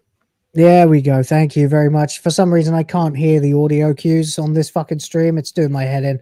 Don't know what it is, but it's more inhibiting than you might think it is. It really does throw me off. Like I promised to play these nice sounds and things, but then I can't hear them. I don't know when the fuck I can start talking again. Anyway, that'll do. Nintendo is over. Guys, what do you want to talk about? We're gonna have to limit it. Certainly at this point, we've only got 30 minutes What do we left. got as our options? Screw games for diversity. We've got Batman Isn't Dead. That'll be worth a few minutes, but let's talk about that, shall we? Sure. Yeah. All right then. So Batman Isn't Dead. Okay, this is significant, and it's significant obviously because this was the game that brought Sweet Baby Inc. to everybody's attention. We'd heard the name, maybe I'd certainly heard the name a couple of times in the past. I thought, what a stupid name. But it was only when Cabrutus took over, blah, blah, blah, blah, blah. Sweet Baby Inc. detected. Everybody knows the fucking story. It's Gamergate 2. It's almost a year old. Happy birthday to us. But Rocksteady really, I would say, and I don't know how many people agree with me on this, but I would say that this exact moment here where Harley Quinn shoots Batman in the face led directly onto to Gamergate 2. And every single win and the hundreds of lost jobs and everything that has happened as a result of Gamergate 2 came from Batman being shot in the face. Yeah, don't fuck with Batman. I think that's like an unwritten rule, like, you know, like do you agree then? Because I was going to say fight me physically, bitch, but no, you know, I believe that. What do you think? Mm-hmm. Totally. I mean, even fictional criminals know you don't fuck with Batman. Ryan, the idea this corporation was going to do it is just silly. It's just backpedaling, a way of wrapping up the project. Oh yeah. Even the way they presented the wrap up was cheap, to say the least. And in my view, ladies and gentlemen, for a $200 million disaster that this was, for it to have only lasted barely a year, it just goes to show that the tide is turning. The question we must all ask ourselves, though, is what will the future hold? Because in my view, that stuff like this cannot be reformed. An industry that does things like this does not deserve to exist long term. Rocksteady. Ryan, did you say backpedaling or bat-pedaling? Anyway, the point is this started it all, and now they, I mean, 11 months late and $11 short, they arrive and they say, oh, actually, you know, it turns out that it wasn't really Batman. It was actually a clone. Were they all clones? Yeah, and that's why they're all gay. So does that explain why? Yeah, fuck him, right? Does that explain why, you know, no, sorry. Who the fuck cloned them? Is what I'm trying to say. Brainiac, evidently. Like the So entire Brainiac time that you've been doing cloned this them? thing. Yeah, Brainiac cloned them, which this thing makes no sense. Like even from the narrative standpoint, Which like, is why like, it deserves to die. If you can clone the Justice League, right? Why don't you clone 10 of each? Right. 100 of one, each. like, You're Brainiac. Right. You're an interplanetary, intergalactic fucking nightmare. You you have the resources to make an army of Justice Leagues. Right. The narrative thereby being that the Brainiac is good enough to capture the entirety of the Justice League, keep them held captive for all this time, and make these clones that, you know, it's such a reach. It's such a terrible narrative. Even if that's what they intended from the start, still shit. But I think that this is kind of one of those things where they adjusted on the fly, you know, or maybe like that was the thing that they tried to do to get away with it. But either way, even if that, like I say, even if this was the original storyline, this is a terrible storyline, and anybody who actually wanted to make money should have been in the meeting saying, yeah, I don't think it's a smart idea to kill Batman. They're going to try and tell you, because there's an interesting thing I heard. I think it was Beardo from Geeks of Gamers saying, and it wasn't about him being gay or anything. The point that you get references in the Arkham series all the time. You hear like chat from NPCs about Flash or that guy from Central City and other guys like the alien in Metropolis and blah blah blah blah. You get those sort of NPCs talking. If they killed off the entire Justice League and then they say they want to make another Arkham game, what the hell are they going to do? Like, they're all dead unless they were all clones. Right. It's the ultimate cop out, because it's effectively just woke up from a dream and nothing actually mattered. None of this mattered. But then the only reason the game was worth it is the same reason. If you made a movie called Suicide Squad Kill the Justice League and you set it in the contemporary DCU that James Gunn is currently making, and you do that in like 5-10 years, you have to maintain that continuity, or you have to become Marvel and do the cop out shit with multiverse. This is just another multiverse. Yep, in a different set of clothes. But yeah, and it's just like it doesn't even, like I say, logistically, if you're trying to make a game based around your actual properties that sell, then you have to do it around the actual properties that sell, which are the superheroes, not the Suicide Squad.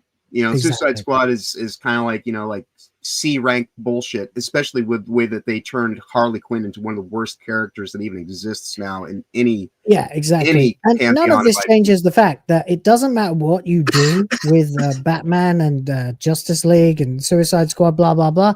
It doesn't matter, because at the end of the day, if you go back to making new Batman games, we all know that the people who made the Arkham series are no longer working at Rocksteady.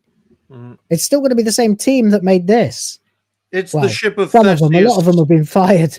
It's the ship of Theseus. Theseus. Yes, exactly. Yeah. Yes, and that just goes to show, ladies and gentlemen, that as an example shows that everything that is built has to fall, because nothing exists. Rocksteady didn't exist long forever. enough. They were corrupted too soon. Yeah, we used to have Harley Quinn. Now we have Horley Chin.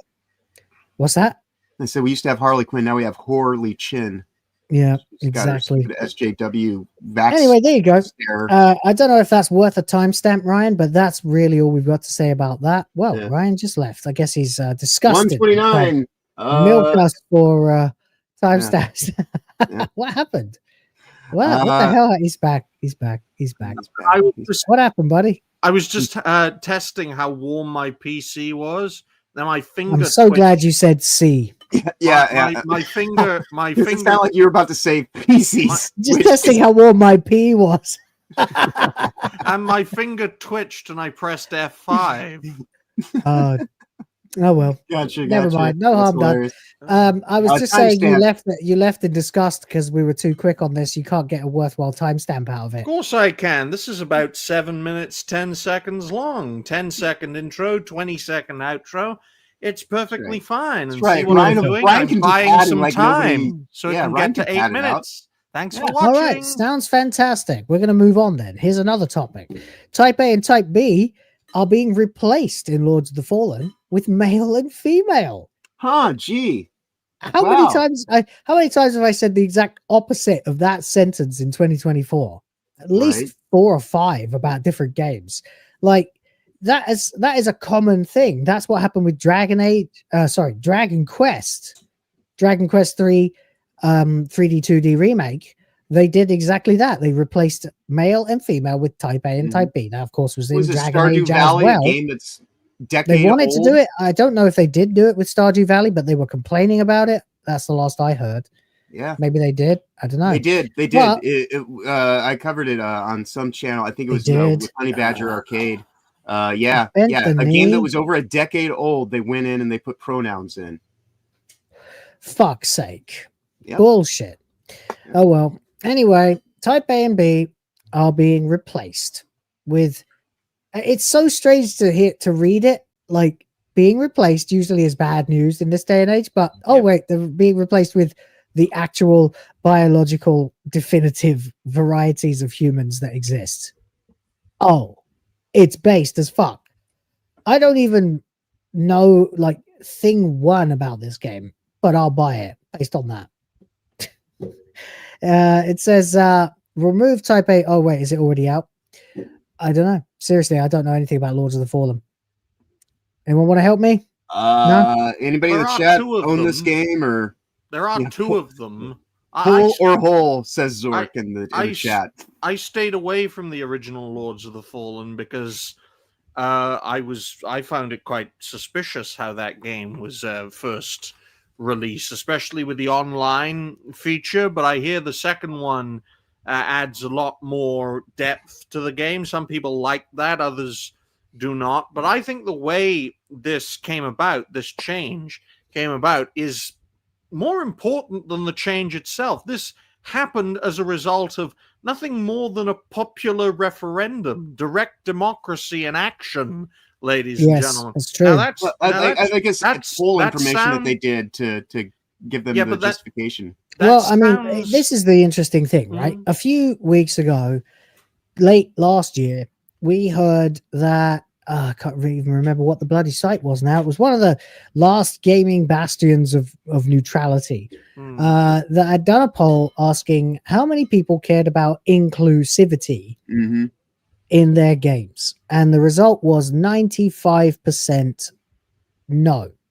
Yeah. don't and then it's care actually got the about- actual breakdown just below that. Then Stuttering Craig did one. It was 97%. Then Vara Dark did one. It was much the same. Now we have one that's making the news. The poll from the devs said, from the studio said, male or female or Type A or Type B. Male and female won 88.4%. I don't know what the population of the selection of people was, but you got to assume it's quite a lot. Maybe it's down here. Oh, there you go. 49,527 votes, ladies and gentlemen. Right. So And nearly we can assume that they're not all just Lords of the Fallen play gamers. right. So nearly 45,000 of those. Then, if we're just gonna, I'm just roughing it. So nearly 10%. We'll just round it up to 50,000. So yeah, 45,000 of the 50,000 roughly were like, yeah, no, like let's actually have like common sense and decency. And then, But the precedent this sets, John, as I was trying to make a point of, It's is 43.5 thousand. But there you go. okay, well, yeah. Thank you for the exact arguably, number. arguably, this popular referendum is more important than the story itself because it creates the precedent for such things, which is good on one hand, so that people power, obviously. But it's bad on another hand because it takes responsibility away from developers and gives it to the people. And while that might seem good given our present circumstances, folks, the market the gaming market is going to get so much bigger by the end of the century and will include people from countries and lands whose cultures and way of doing things is nowhere near what we believe. And guess what, folks? They outnumber us by the Western culture considerable perversion margin. is the Western culture's perversion of the concept of, you know, male and female roles is unique to their own narcissistic. Just watch neurosis. Matt Walsh's initial documentary, What is a Woman? Yeah, Watch when he goes to Africa. Watch how they react. Right. Says, what about a man who becomes a woman? Right. And they just look at him like that wouldn't happen. They laugh at him. Yeah. And the name of the game is Lords of the Fallen, not Ambiguity of the Fallen. And TGAP Steve has it, of course. This is the percentage that comes closer to reflecting the actual demographics. Oh, no. Say it ain't so. Look at this. Gentlemen, I don't know if anybody has pointed this out yet, but we can dine out on this for years. Yeah. This is a very fair. Well, no, it lines up using that great skill that sentient adults have of pattern recognition. Yeah. This lines up perfectly with polls of other gamers too. I would almost be interested in actually even checking out the Twitter post that it's attached to, because 371,000.1 views, 820 comments. I bet you a lot of them are like, you know, just saying "told you so," you know, or like "this makes all the goddamn sense." Yeah, I mean, yeah, this is something that people should, you know, make a post of and just repost and keep it, you know, just on, on right there to grab from, and just be like, here it is. Anytime this gets brought up. Quick super chat from James Ott for $2, and thank you very much for that. He says of the 8.4% A and B, 90% won't buy the game. Absolutely right. This is what we know. This is the same as expecting the people who supported the politics of the Acolyte to actually watch the fucking show. Yep. But 10% complain about it, 1% actually even give a shit about it. Here's a question. What the fuck do the 3.3% who chose none of the above want? They probably want, like, who goddamn knows. Like, they're fence sitters. Yeah. No, they're not fence sitters. They've chosen none of the above. They don't want A and B. Maybe they don't want male. Maybe they or want female. type 1 and type 2. Demonic presence at unsafe limit. Lockdown. Or they want that weird shit that they do with Pokemon Go, where like you just have like body parts that you just kind of like hook together like a weird fucked up Lego figurine.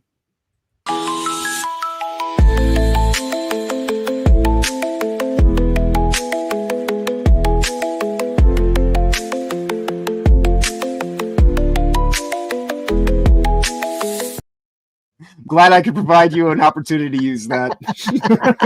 I do love that clip. It's like you've been on your best behavior since I made that clip. What the fuck? All right. Well, I mean, we haven't really done a show since then. No, it's true. I've barely been streaming. That's true. Yeah. But could you imagine though the same developer making polls for other elements of the game? You know, what should we tailor this game for? Easy, medium, or hard? And if hard wins, is the game just going to be hard only setting? I think the game just comes with like a line of anthrax around the side of the cartridge. But to me, this is very interesting, not because of the thing itself, but the consequences it could create. Imagine, you know, the makers of Marvel Rivals creating a popular poll. I know, ironic, they're a Chinese company, saying, should we include Taiwan in our messages or not? And then all the Chinese people are like, no, no, no. And then they win, because it's not going to all go our way, folks, especially as more developers from non-Western countries enter the fray. Yeah, definitely. This is basically what's happening. We're seeing every day. We're seeing in real time the lies and false prepositions that have been set up by the left melting away under the bulk, the weight, the unstoppable force of reality. And I am so fucking excited watching it. It's been a nightmare having to sit and edit something for a whole fucking week, basically, and watching all these topics and being like, I can only put out one video a day. I can only put out one video a day, and I have to pick what I talk about based on what I think people are most interested in. Right. And so there is that. And stop the presses, TGAP Steve. Fucking you, hell. sir. Jesus Christ. I mean, I don't even know what to play for this. There's nothing. I need a good clip. I got something. Are you going to play the Atreus clip? He's going to play the Atreus. All right, give us the Atreus clip. And then send it to me. I'll fucking use that. Hopefully this is the correct one. Is it I'm that? shocked. There we go. Now let me do it the other way so y'all can. Baby, I'm shocked. It goes on forever. Can you stop? This goes on forever. It does. Out of here, bro. Out of here, bro. TGAP Steve, I don't know if it was worth it, but thank you for 20 memberships. You lucky people. The irony though is at the end of this clip where he says the fuck's the matter with you, bro, was my exact reaction to what he just fucking did.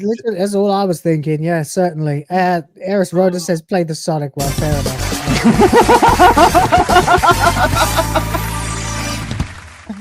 Unclear. Oh, that's great. Thank you. There you go. Yeah, that's quite macabre, that clip. I mean, I just never needed to see that, like, ever. If Atreus ever says, "Hey, stop interrupting me, man," it's like, play the clip. Oh, yeah. Someone's got to send that to Hypno. That's worse. That's worse than Atreus. That is so much worse. Than Atreus. That's the worst. I can't believe a man would do that. Anyway, I don't know if Hypno's still watching, but he's here anyway to tell you the stream.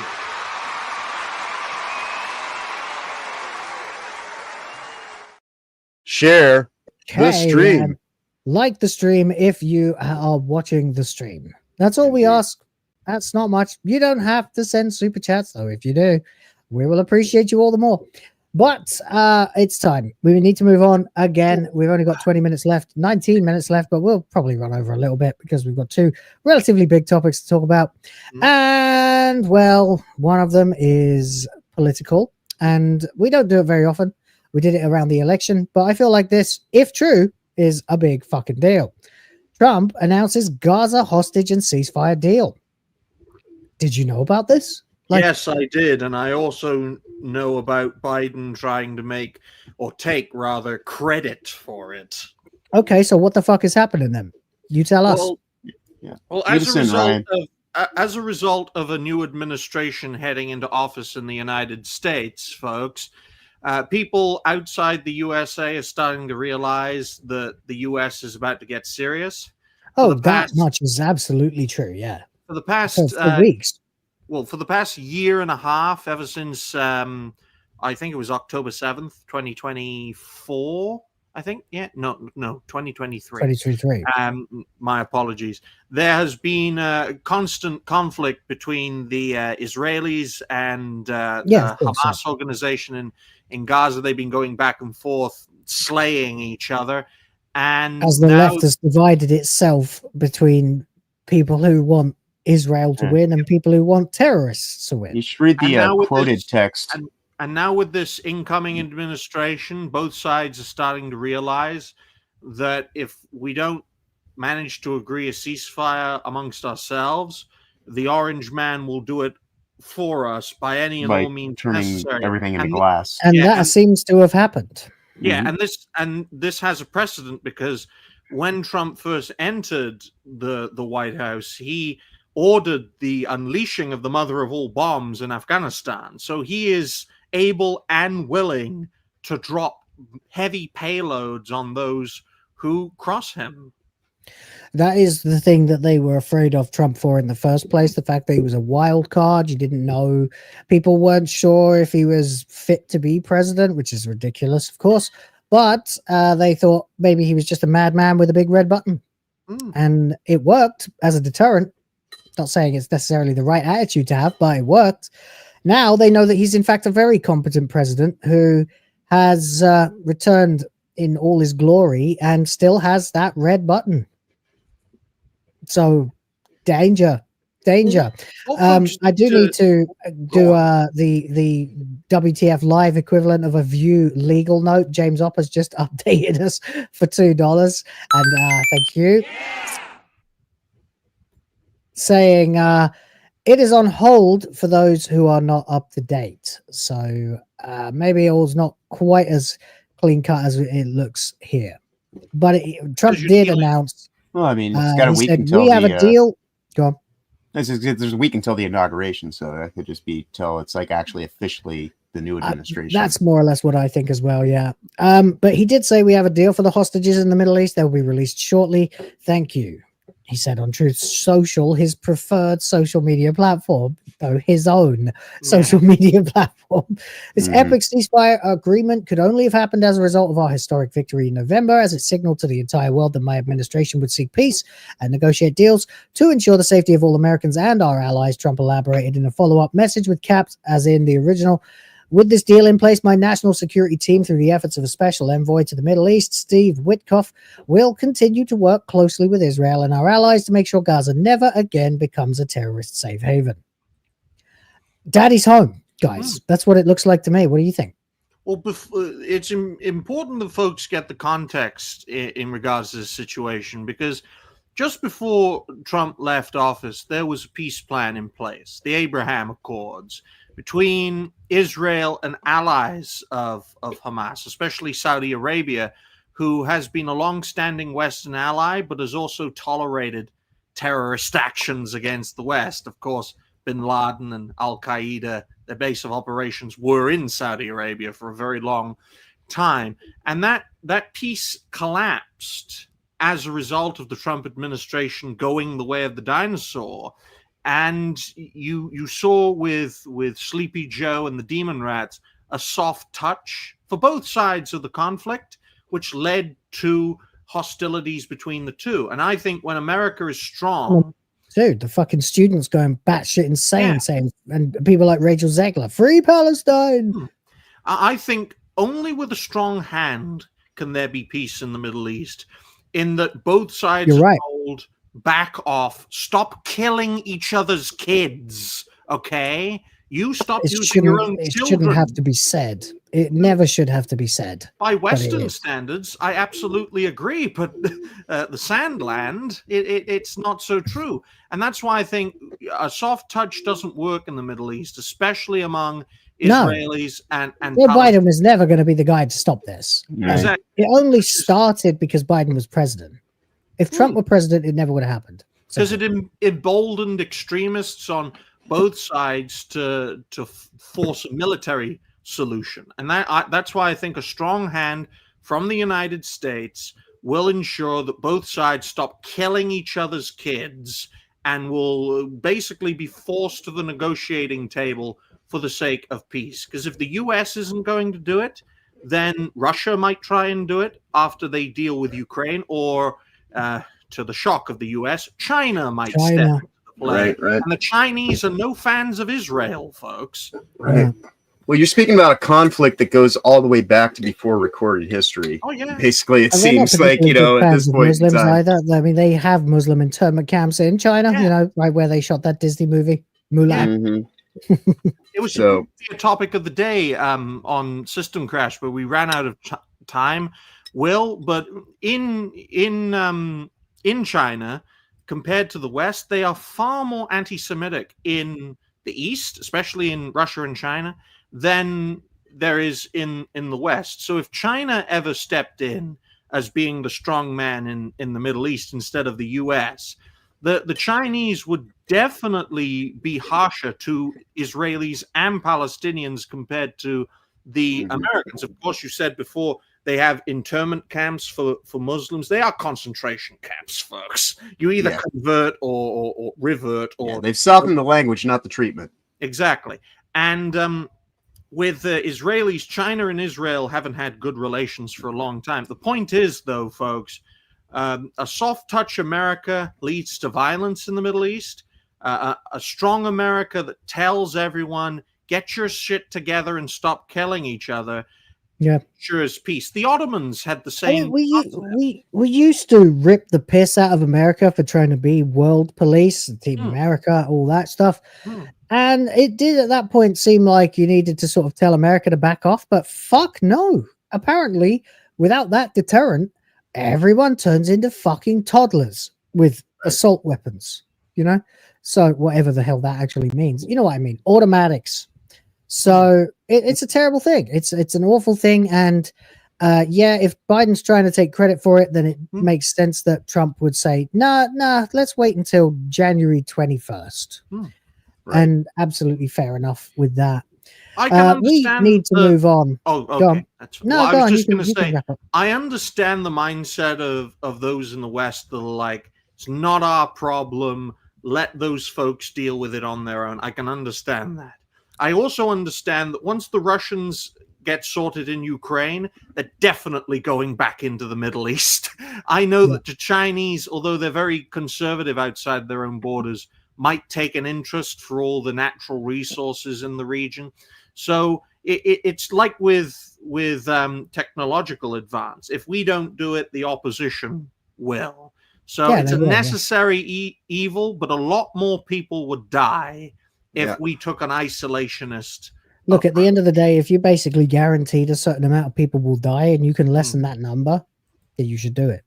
Exactly. I also have one more crackpot theory, if you'd like to get the clip ready, is that, you know, I truly believe that the Ukraine conflict will, you know, kind of go away fairly quickly now that Biden's pardoned his son and they're on their way out. And because I truly believe that whole Ukraine thing was quite literally trying to burn the evidence through the fog of war for all the dealings. I don't actually consider that to be crackpot, but because I think there's some legitimacy for it, but I'll play it anyway.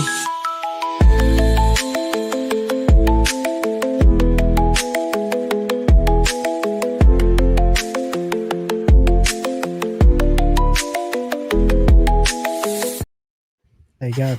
Indeed. Right, let's move on. Last thing, we need to talk about Goonergate. It's annoying, I know, and some of the folks in the chat are sick of it. I'm sick of it, but here we are. Look, Goonergate is still being continued by one apparent zealot, and that really frustrates me because we should be able to be on the same page. Why is she doing this? Dog. She needs to get herself an editor and somebody who she actually trusts to tell her, Melanie, shut the fuck up, and like don't do this. And that's what she needs. That's what she needs, is literally somebody who can actually be like, cut this down. Do not put out a 30-minute just, you know, stream of consciousness kind of like, you know, just diatribe. This is gonna do everything that you don't want it to do, and it's only gonna make you look like a fool. So, as a disclaimer, I need to say, as I said in my video, as a agnostic person who has his own relationship with the Almighty, my religion is none of your business. Your religion is none of my business. And that's how it should be. If you want to be a practicing denomination of Christianity or any other religion at all, that's entirely fine. I appreciate you being here. We're not having a go at people who have faith. Right. I'm specifically pissed off here because of the hypocrisy. First of all, because she advocated the fuck for games like Stellar Blade. Hell, she's got a life-size Lara Croft behind her with 90% of her legs out. And the other thing is, rule number one for me getting interested in a topic is attacking the fans. Don't attack your fucking fans. She literally calls people losers. And gooners. Multiple times. What the fuck, Melanie? Were you drunk? Like, I know she was drunk on her own fucking, like, you know. Eric did less of a job of destroying his reputation in that drunk Christmas stream that he did. Yeah, she was drunk on her own zealotry, because that's really the thing. It's like she clings so hard to her religion that she's losing her faith. I don't believe anyone who thumps a Bible that much. I'm sorry, I just don't. Especially someone up to the neck in fucking tattoos and gothica clothing, suddenly producing a Bible after championing the left for quite a while as well to keep her job. I'm not convinced of that at all. As I mentioned, It's the this is the thing I've been focusing on ever since this topic exploded again or expanded again. It's the one-dimensional aspect of this that I think is the most concerning for Melanie Mack, because she is a very talented creator, but she has put all of her cards into a single deck here. She is going at this for everything that she's got, and it's not going to end well for her. I mean, I've analyzed her creator journey. It goes back at least 15 years, and she has radically transformed over the past few years as a reaction to a cancel culture campaign. Right. And she could see parallels of that with this situation, but it's not going to work this time because of the fact that people can see the differences here. Right. They can see that you don't attack fans. They can see that you cannot base everything on a single aspect of yourself. Right. I mean, Well, people the irony, call me racist all the time, but I'm not Right. just racist all the time. I don't confine myself to one dimension. That's why Melanie shouldn't confine herself to one dimension of her religious principle. She is more than that. She's a very talented creator, a great she's very talented and a gamer. and I've enjoyed her as well. stuff too, and she's obviously a gamer, Right. but she's chosen here to be a zealot before a gamer, and it doesn't matter how many people you have in common, like your religion in common with in your audience. She has a religion channel too. She has a Bible channel. So keep that shit out of gaming. Not everybody is interested in your fucking religion. Yep, no, Okay, I am not just a one-dimensional racist. I'm more than that. I'm a creator, analyst, multifaceted racist, and he's a multi-dimensional racist. And I encourage fresh bloods to enter the blooper. Of course you do, Ryan. But we don't need to turn this into a reality-based advertisement right now. The irony to me, though, is kind of like those cycles of abuse that she herself was a something has happened to quote this woman. unquote she was victim of a cancel culture herself, only to become somebody who's trying to lead the charge of a cancel culture. You would think, right? And here's my other beef: you would think that someone who has actually been involved in being canceled would have some discernment, would have a better fucking definition of what it is to be canceled. Right. I know I go on about this not very often, but someone else who has said the same thing is someone not everybody in the chat will necessarily like, but EVS, right? Who I do still watch from time to time, even though I'm friends with a lot of the people he's targeting. I like to see all sides of things. That's my way of doing things, and that's fair enough. Discernment. That's how you actually make judgment calls. It keeps my finger on the pulse of what's actually happening. Yeah. But then, of course, he sometimes sides with air prick debunks, so fuck him for that. But at the same time, he was cancelled, right? I don't know too much about the Melanie Mack cancellation, but I do know that the definition of cancelling someone is basically taking their job, making them get fired, taking their ability to get new jobs, making them basically radioactive to any potential employer, destroying their ability to make money, take care of themselves, take care of their families. And as a family man myself, I find that to be an A1 top tier fuck you offense. So no way is cancellation okay. What I am getting a little tired of, and I'm saying friendlies as well as our enemies get away with saying this sort of shit all the time. She starts this video by going, well, I got cancelled by the anti-wokes.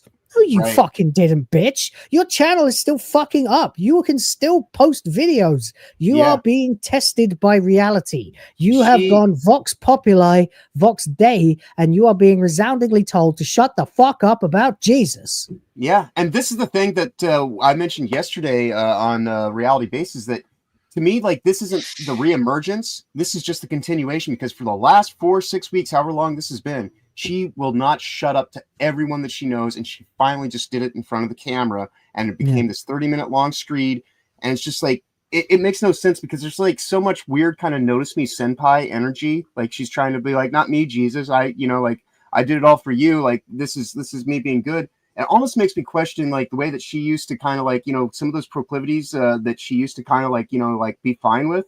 I'm now starting to wonder, like, maybe she was a little bit more into the ladies than, like, she would necessarily even admit to. And Okay. that might be one of my crackpot theories, but you know, it might be, but we don't have time for the clip. Yeah. No, that's all right. But the point being is that, you know, like I said, she clings to her religion so tightly that she's losing her faith and not even understanding the concepts of forgiveness that, you know, would help her actually make headway in this space. Yeah, agreed. So the thing is, and this is the real danger zone here for the movement, the Gamergate thing, the culture war in general. Yes, we've allied or had a coalition with the Christians. Okay, the Christians, the diehard Christians. I'm not talking about people who have faith. That's fine. That's totally fine. There's My mother was a faith and Christian. religion. She wasn't a church-going Christian or practicing Christian. She had a personal relationship with God, which she used all the time. Actually, she had OCD as well. But you know, and as such, I've gone through various waves in my life, from agnostic to fucking atheist to anti-theist to agnostic again. As I've got older and softened up a bit, I still ain't interested in walking into a church for any particular sermon. Not interested. And the last damn thing anybody wants from a fucking YouTuber is a sermon, especially gamers. There's nothing wrong with a little bit of mild titillation in your fucking entertainment. But what she's doing here is, and I hate to say it because other people have said it, and I wondered if they were being a little too harsh, but she is behaving like a leftist. Nay, she might turn into the right's version of Alyssa. Oh, you're not the first person that, like, I think it was Dan yesterday said that on our shows, that she's the right wing mercanti, and go. Well, I was going to say, like, I'm just sitting here looking at the super chat. So if you want to read that first, I will respond to it because that's where my thought is based on. Yeah, fine. That's actually helpful because I was trying to find a segue. TGAP Steve has gifted $20. Thank you very much. And says, simple logistics, Will. She says shitty things, and instead of owning it the way others do, she claims Bible shield, forcing them to argue against Bible instead of her. So long as that works, she can't separate from it. Yeah, you're down the rabbit hole now. You're in. And to me, that's actually kind of offensive to people that are based in faith, because she's sitting here deflecting, saying, I'm not the thing that's causing this to happen. It's my religion. And it's like, all right, so like either you're sitting here like actually trying to like dwell in your faith and actually, you know, treat people as you would like to be treated, or you're going to sit here and like, you know, like this is no different than the diversity shield, but it's the diversity shield where she's just putting Jesus out on the front line to like take all the slings and arrows and just be like, I'm absolved of all this. She might as well call her Pontius Pilate. Yeah. If DEI and cultural Marxism are to be addressed in the proper way, and we've all said this before, everybody said this before, it's a fucking religion.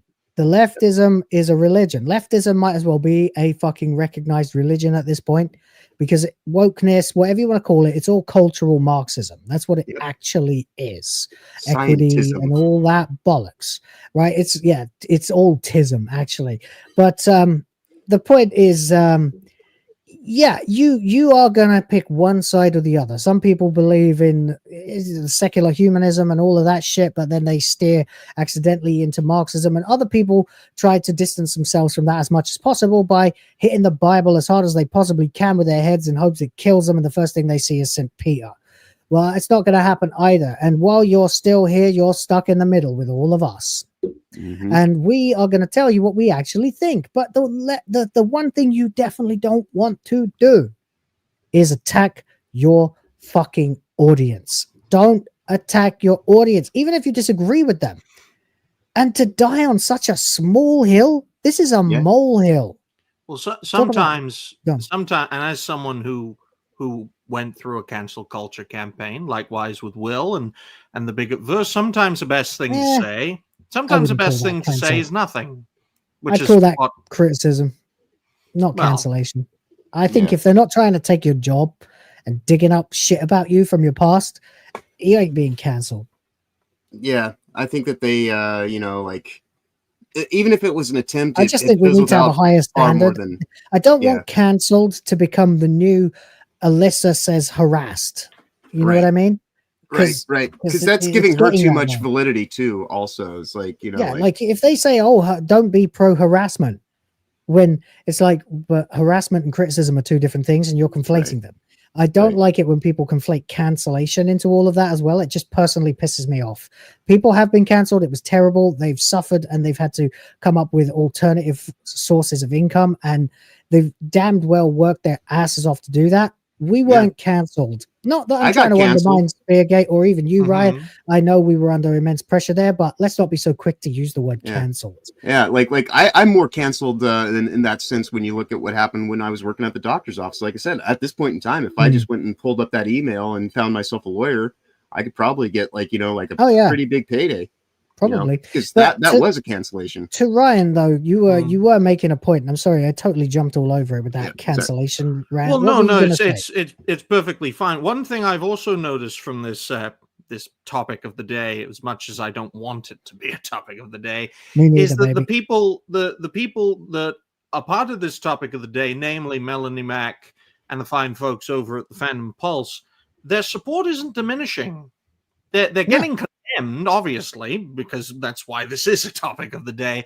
But from my analysis so far, they don't seem to be losing any support. Now, that may change in the days and weeks to come, but it just goes to show, folks, how loyal an audience can be to legacy creators who have been there and done it. But I'll tell you this right here, right now, this situation would be a heck of a lot more different if Melanie was of a certain different religion, as I pointed out. Potentially, yeah.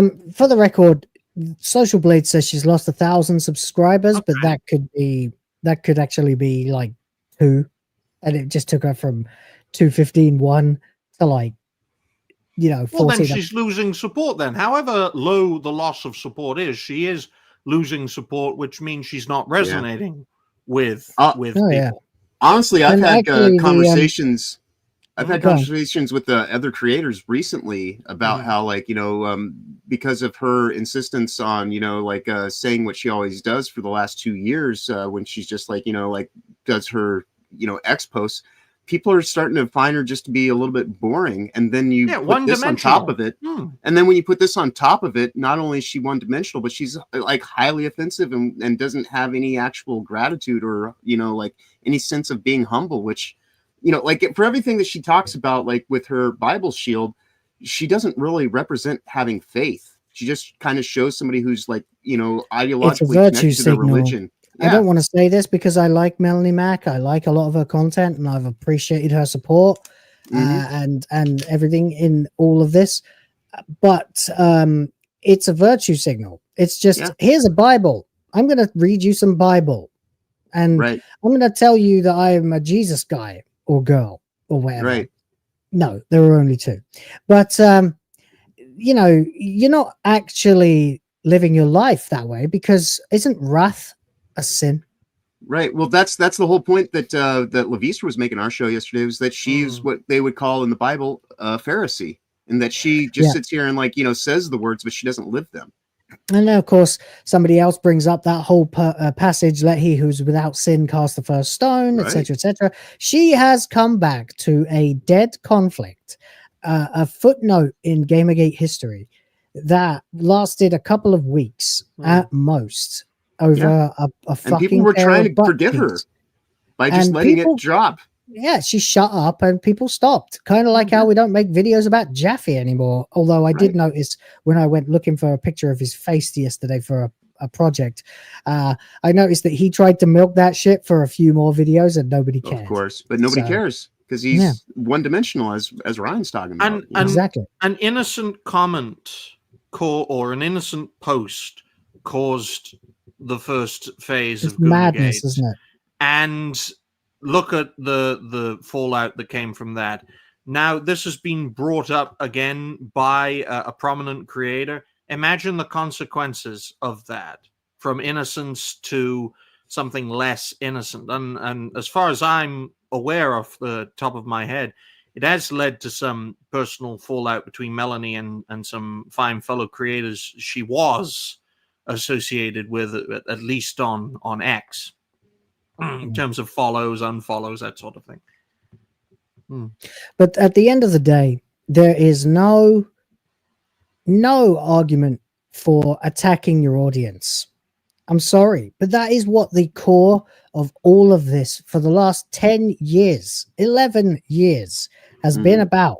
Stop attacking your fucking audience. I don't care if you believe that men can be women and women can be men. I don't care if you want to go and fucking goon for hours over some pathetic porno clip. I don't give a shit what turns you on. Keep it to your fucking self. At the end of the day, I want quality products released to customers who are respected. And for the record, customers matter far more than employees. Just while we're on that subject as well, you can see the ratio here, 3.2K versus 2K dislikes, which is shockingly high for a channel like Melody Mac. Yeah, it's nearly 2 to 1. Radically high. That is crazy. It's almost 2 to 1. Yeah. Yeah, and you did use the right term as well too, is customers, not consumers, because we aren't just here to just be fed lines of bullshit. Like you actually have to like keep the people that you're actually in, you know, in a relationship with. That is the merchant customer, you know, kind of dynamic, is that you actually have to have a symbiotic kind of thing and not just give and take, you know. It's worth pointing out as well, as you can see in the picture here, that obviously she has a particular lifestyle with the butter and the shit and the whatever carnivore diet or whatever that is that she's on. And that's fine. It seems to be working out for her. She's very trim. She's in shape and all that stuff. That's good. She does kind of have the crazy eyes, but you know, there's that. And actually, Hypno pointed it out earlier on that she has got fuck, what's his goddamn name? I can't even think of the character, the little dog from Chainsaw Man. I started reading it, but I ran out of time to carry on a few weeks ago. The little dog that is the devil that saves the main character Denji from his death and makes a deal with him where he'll have to go and be a chainsaw-headed demon killer. The point is, she's got a plushie of it, and in the lore of the series, that thing is a devil. Right. From hell. Right. So I mean, either she's a fake fan or she's a liar. Right. She's either grifting about religion or grifting about anime. It's bizarre. Pochita, thank you. Hypno, but you know, little things like that, like that's kind of like, you know, like the subconscious kind of like symbolism that gets put into things. I'm not even saying that she's even something that she's doing consciously. This might actually be the crackpot theory part of it. But it is kind of weird that there's just this little subtle detail that's there, and you can only see it if you're really looking in the background. But it's actually staring right out at you. That's kind of...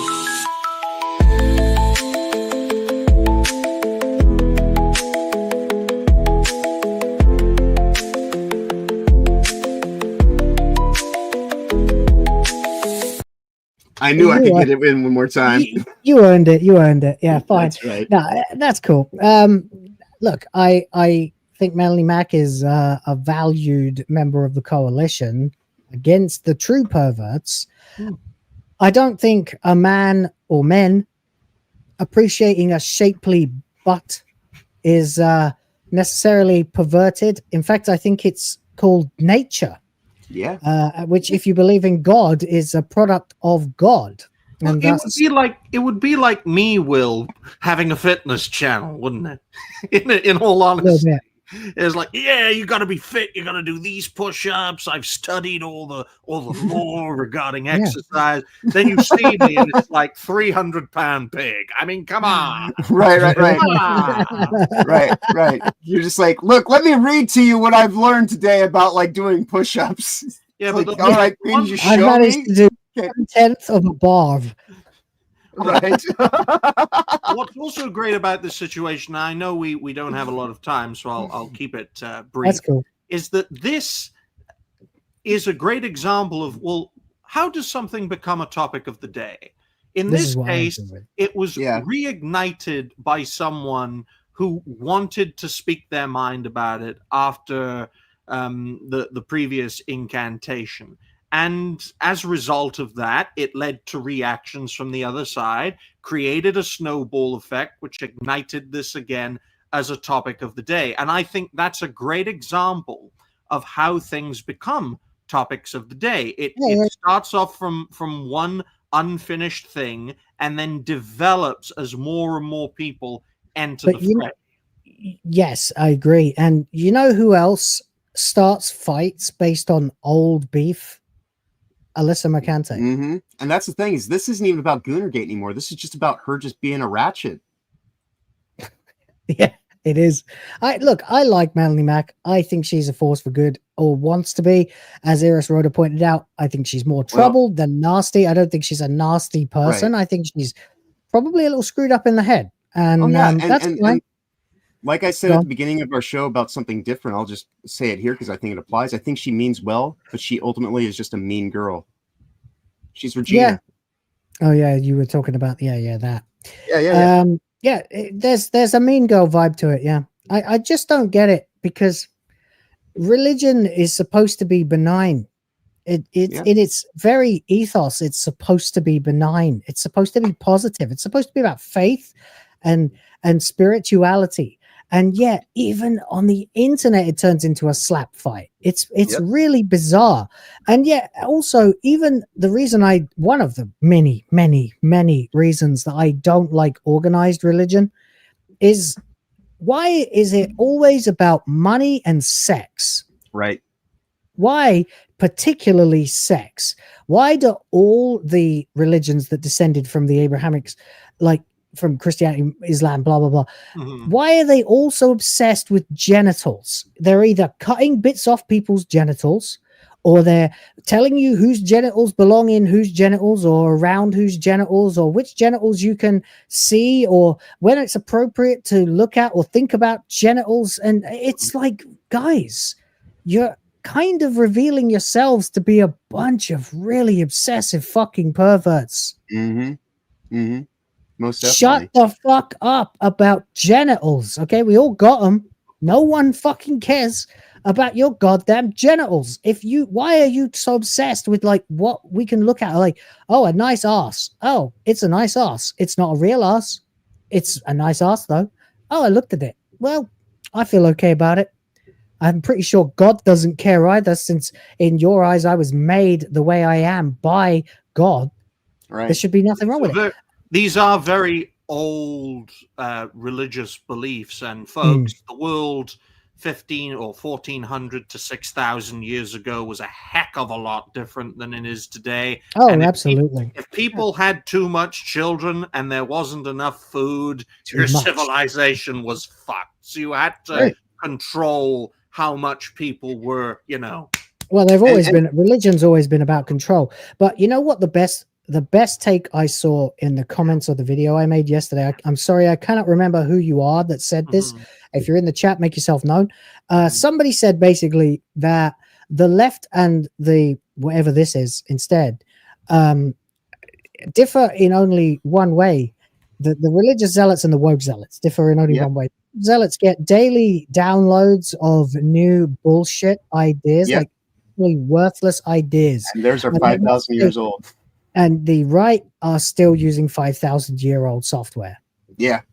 No, it's and that's kind of like the crazy thing about all this stuff is just, like, because at what point does she sit here and say to herself, well, maybe I'm Gooner bait, right? Why isn't she dressed up like, a fucking postal box? I mean, you seen her Instagram? Burqa, get yourself plenty of Gooner material there, baby. Sorry, go on. No, that's what I'm saying though. It's like, like, if people are such losers and this and that, how is she not being, like an object of a lustful eye? Why, like she doesn't get to decide that, right? And so like, why is she not wearing a parka? Why is she not like, like got her, like, I mean, there's just like a lot of stuff here that's kind of like, I think the lady doth protest too much to not go and, like do more to shield herself from that. Instead, tries to put it off on other things. You can say what you like about these like OnlyFans models who suddenly have a come to Jesus moment and start wearing collars up to their fucking chins. Right. But I don't know whether to believe them or believe this. Right. How about I just don't believe any of it? Right. And in the meantime, draw it back to the core point as we wrap this up. Don't attack your fans. Yep. Stop attacking the fucking fans. How hard is it? And I think perhaps maybe the best thing we could do for her is maybe show her the faith that she lacks by giving her a little bit of leeway and some forgiveness and just say, yeah, you're kind of stupid at times, but we don't necessarily hate you. Just shut the fuck up about this already.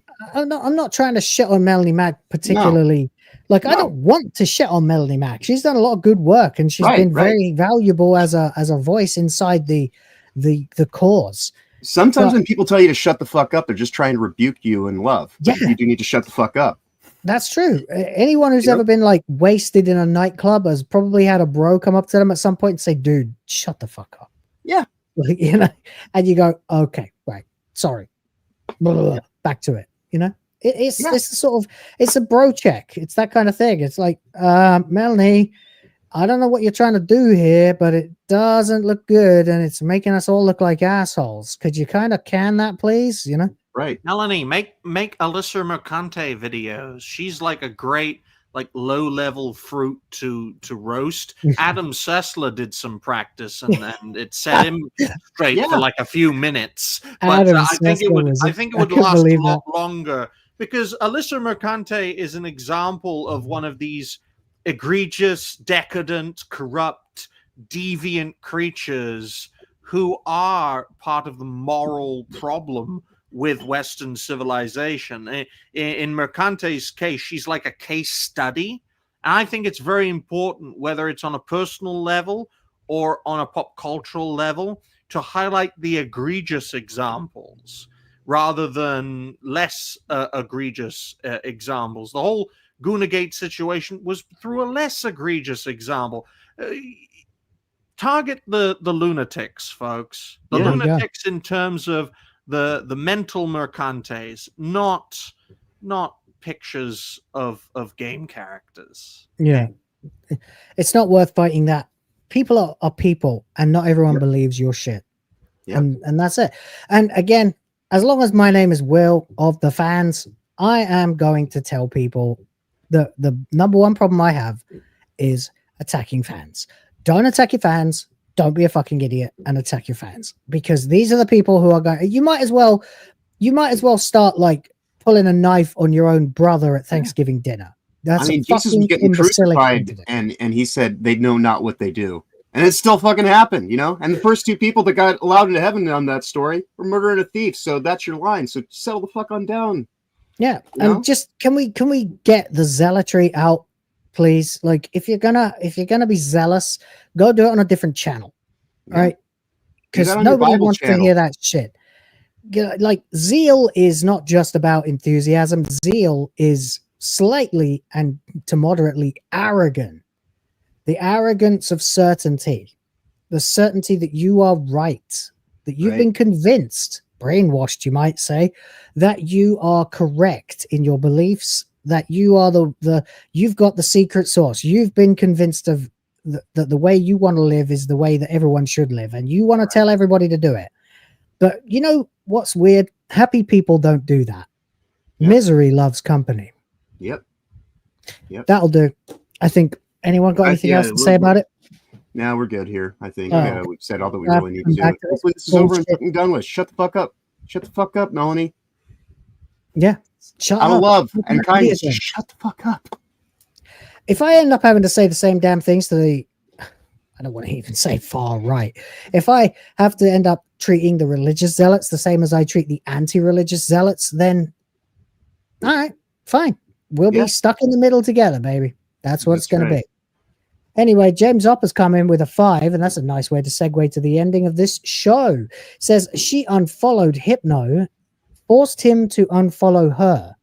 Yeah, I saw a clip of that. I was doing my shopping earlier on with Hypnocast in my ear, a bit late.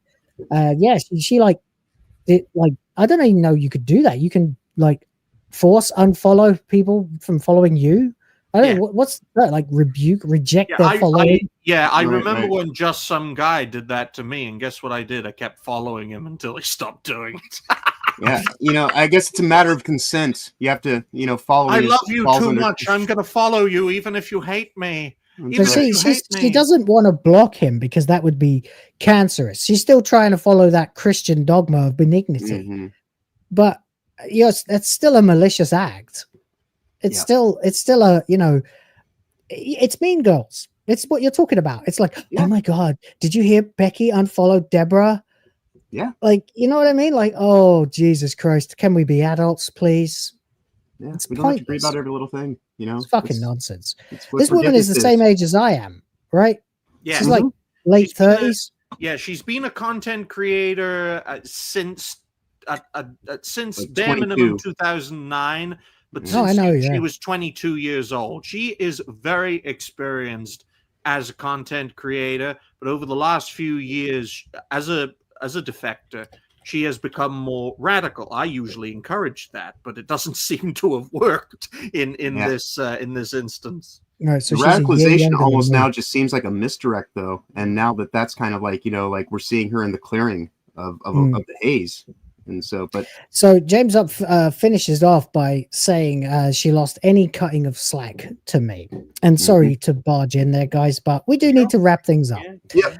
It's been a great stream. Sorry, it's been 2.5 hours, but hey, Nintendo pulled my bluff. And so there we go. We had to do what we had to do. Big news, Nintendo Switch 2. That's a real thing. The leaks were real. Everyone was right.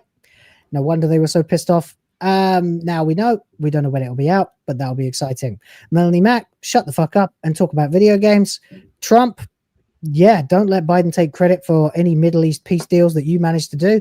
Rocksteady, shit in the sea. Die. Get in the sea. Thank you. Yes, I need to say that more. I've stopped saying it recently, and people like that. So yeah. Get in the fucking sea.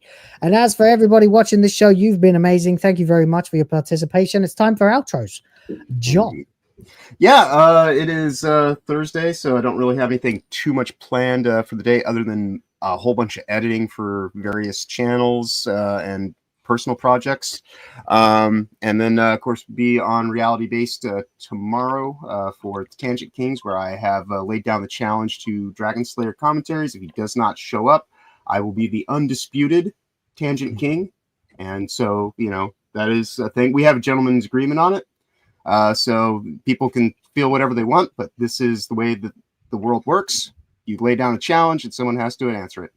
Anyway, on Saturday, we'll be doing a Week in Culture with Brian, my co-host, over on Honey Badger Arcade. And then we'll be back here together maybe on Sunday morning for WoTF or maybe just WTF Sunday edition. And then we'll pick up things from there. And other than that, I'm got something in the works with a fairly small. I mean, he's more prominent than I am, but Master Swag King, he wants me to do some stuff with him on Wednesday nights. So I might be taking on another 2 hours of my life doing yet another stream during the week because you can't get rid of me. I'm like internet herpes. But other than that, I'll just say as I often do to finish these things out. Safe travels ahead. Have a wonderful week going forward. Be awesome as always. Ryan. Well, ladies and gentlemen, thank you all very much for watching episode 74 of WTF Live. It's always a pleasure to be on this show, hosted by Will, with myself and the problematic white guy, also known as Problematic John. As for me, expect more videos, more shows, and more videos from said shows. Tomorrow, we will be having another episode of reality-based Tangent Kings. Dragon Slayer will be our special guest, along with a returning Jay Viper. And let's add some stakes to that, John. Dragon Slayer doesn't turn up, he'll never get his show back. Indeed. How about that? Yeah, it's all on the line. Yeah. Oh, shit. This is like some WWE crap. You're going to throw him into a garbage truck afterwards if he doesn't?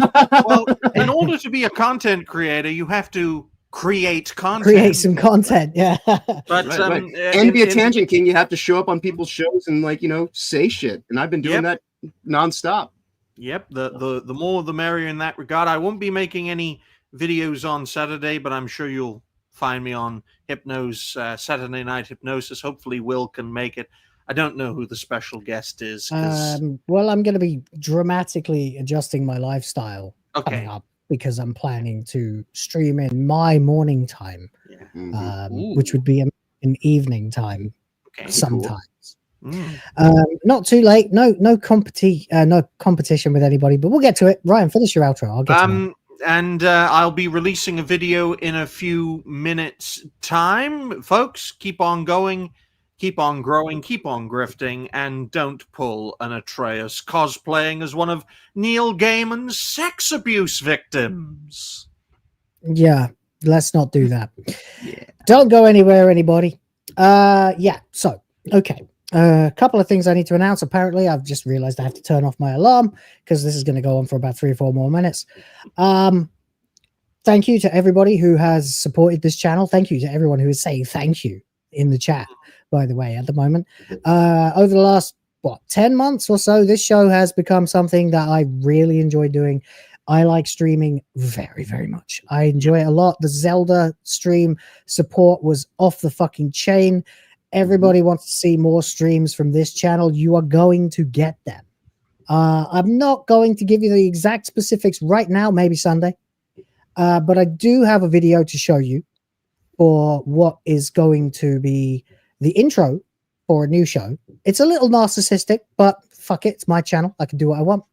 And there is a noticeable, there is, it's not in this clip. This is only partial, but there is a good 10 seconds of nothing happening besides the background, where I'll be very happy to receive any submissions of clips that you would like me to include.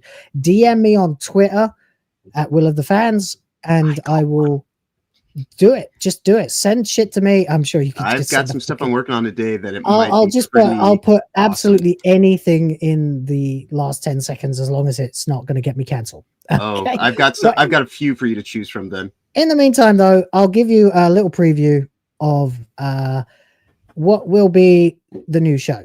Here you go.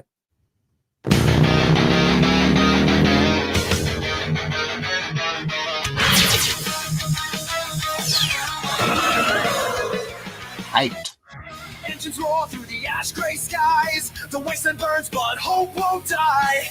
Every screen's a twisted lie, built to break us, make us comply. They poison the heroes, rewrite the tales. Turn legends to dust, leave us frail. But we're not done, we won't bow down. Through the wreckage, we'll take the crown. Steel hearts ignite, fire in our veins. Freedom's calling, breaking the chains. They can't erase what we already know. Hyperdrive now, let's fucking go. Hyperdrive time, we're burning the night. Blazing through shadows, our stories ignite. Will all the fans come ride with me as we laugh at foolish hypocrisy? And that's it. There you go. That's all I've got for now. So there you go. Hope you enjoyed that. That will be I know it's kind of long, but the song is such a banger. I just needed to fill a minute and a half with quality editing. It's one of the most complicated things I've ever edited, and I'll look forward to having a little show that I'll do, just me and you guys in the chat, and we'll have some times with that name.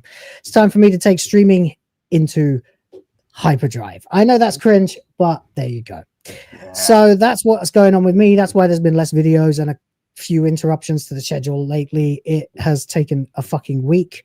I was drawing the pictures of the bike. Everything up till there I've had to do over the last week, so that's where I've been. Yeah, it's probably easier to use AI, but there's something nice about doing it yourself. So that's what we're going to be doing. I will have more details on Sunday, which, yeah, probably will just be another WTF live, because at this point there's so much going on and none of it has anything to do with Doctor Who. As and when there is any Doctor Who news, it will take priority, but it might as well just say WTF live on Sundays as well. Sunday edition. We'll have the week in bullshit. Twibs. Indeed. Has to be done. There's just not enough Doctor Who to fill a fucking live stream every week. It's either that or else we just keep excavating all the old, series. Yeah, we can do that again. There's no reason we can't take recommendations and review stuff on that show. Yeah. But trying to force 2 hours of Doctor Who every week is kind of getting a little difficult. Right. There's much more stuff that more people care about. So we'll get into that as well. Anyway, that's it from me. And sorry for that lengthy outro. Appreciate everybody who donated something other than their time to watching the show. MagesGuild, James Zopp, MagesGuild again. I'm going to go through, it's like 15 MagesGuilds. Mephisto, Yrys Roda. There's just a lot of the same names. I've got to keep going down the list. TGAP Steve as well. And there we go. That's it. Thank you very much to you guys who, damn, you went crazy today. I don't even know what this is. I appreciate you all. We'll be back on Sunday one way or another, and look forward to more announcements about my upcoming shit. As for now, nothing to do but wave stupidly to the camera and roll the credits, which I haven't had time to update yet. So your names probably aren't on there. They're not up to date. I will up to date them as soon as I can. Bye-bye. Yeah, Ryan.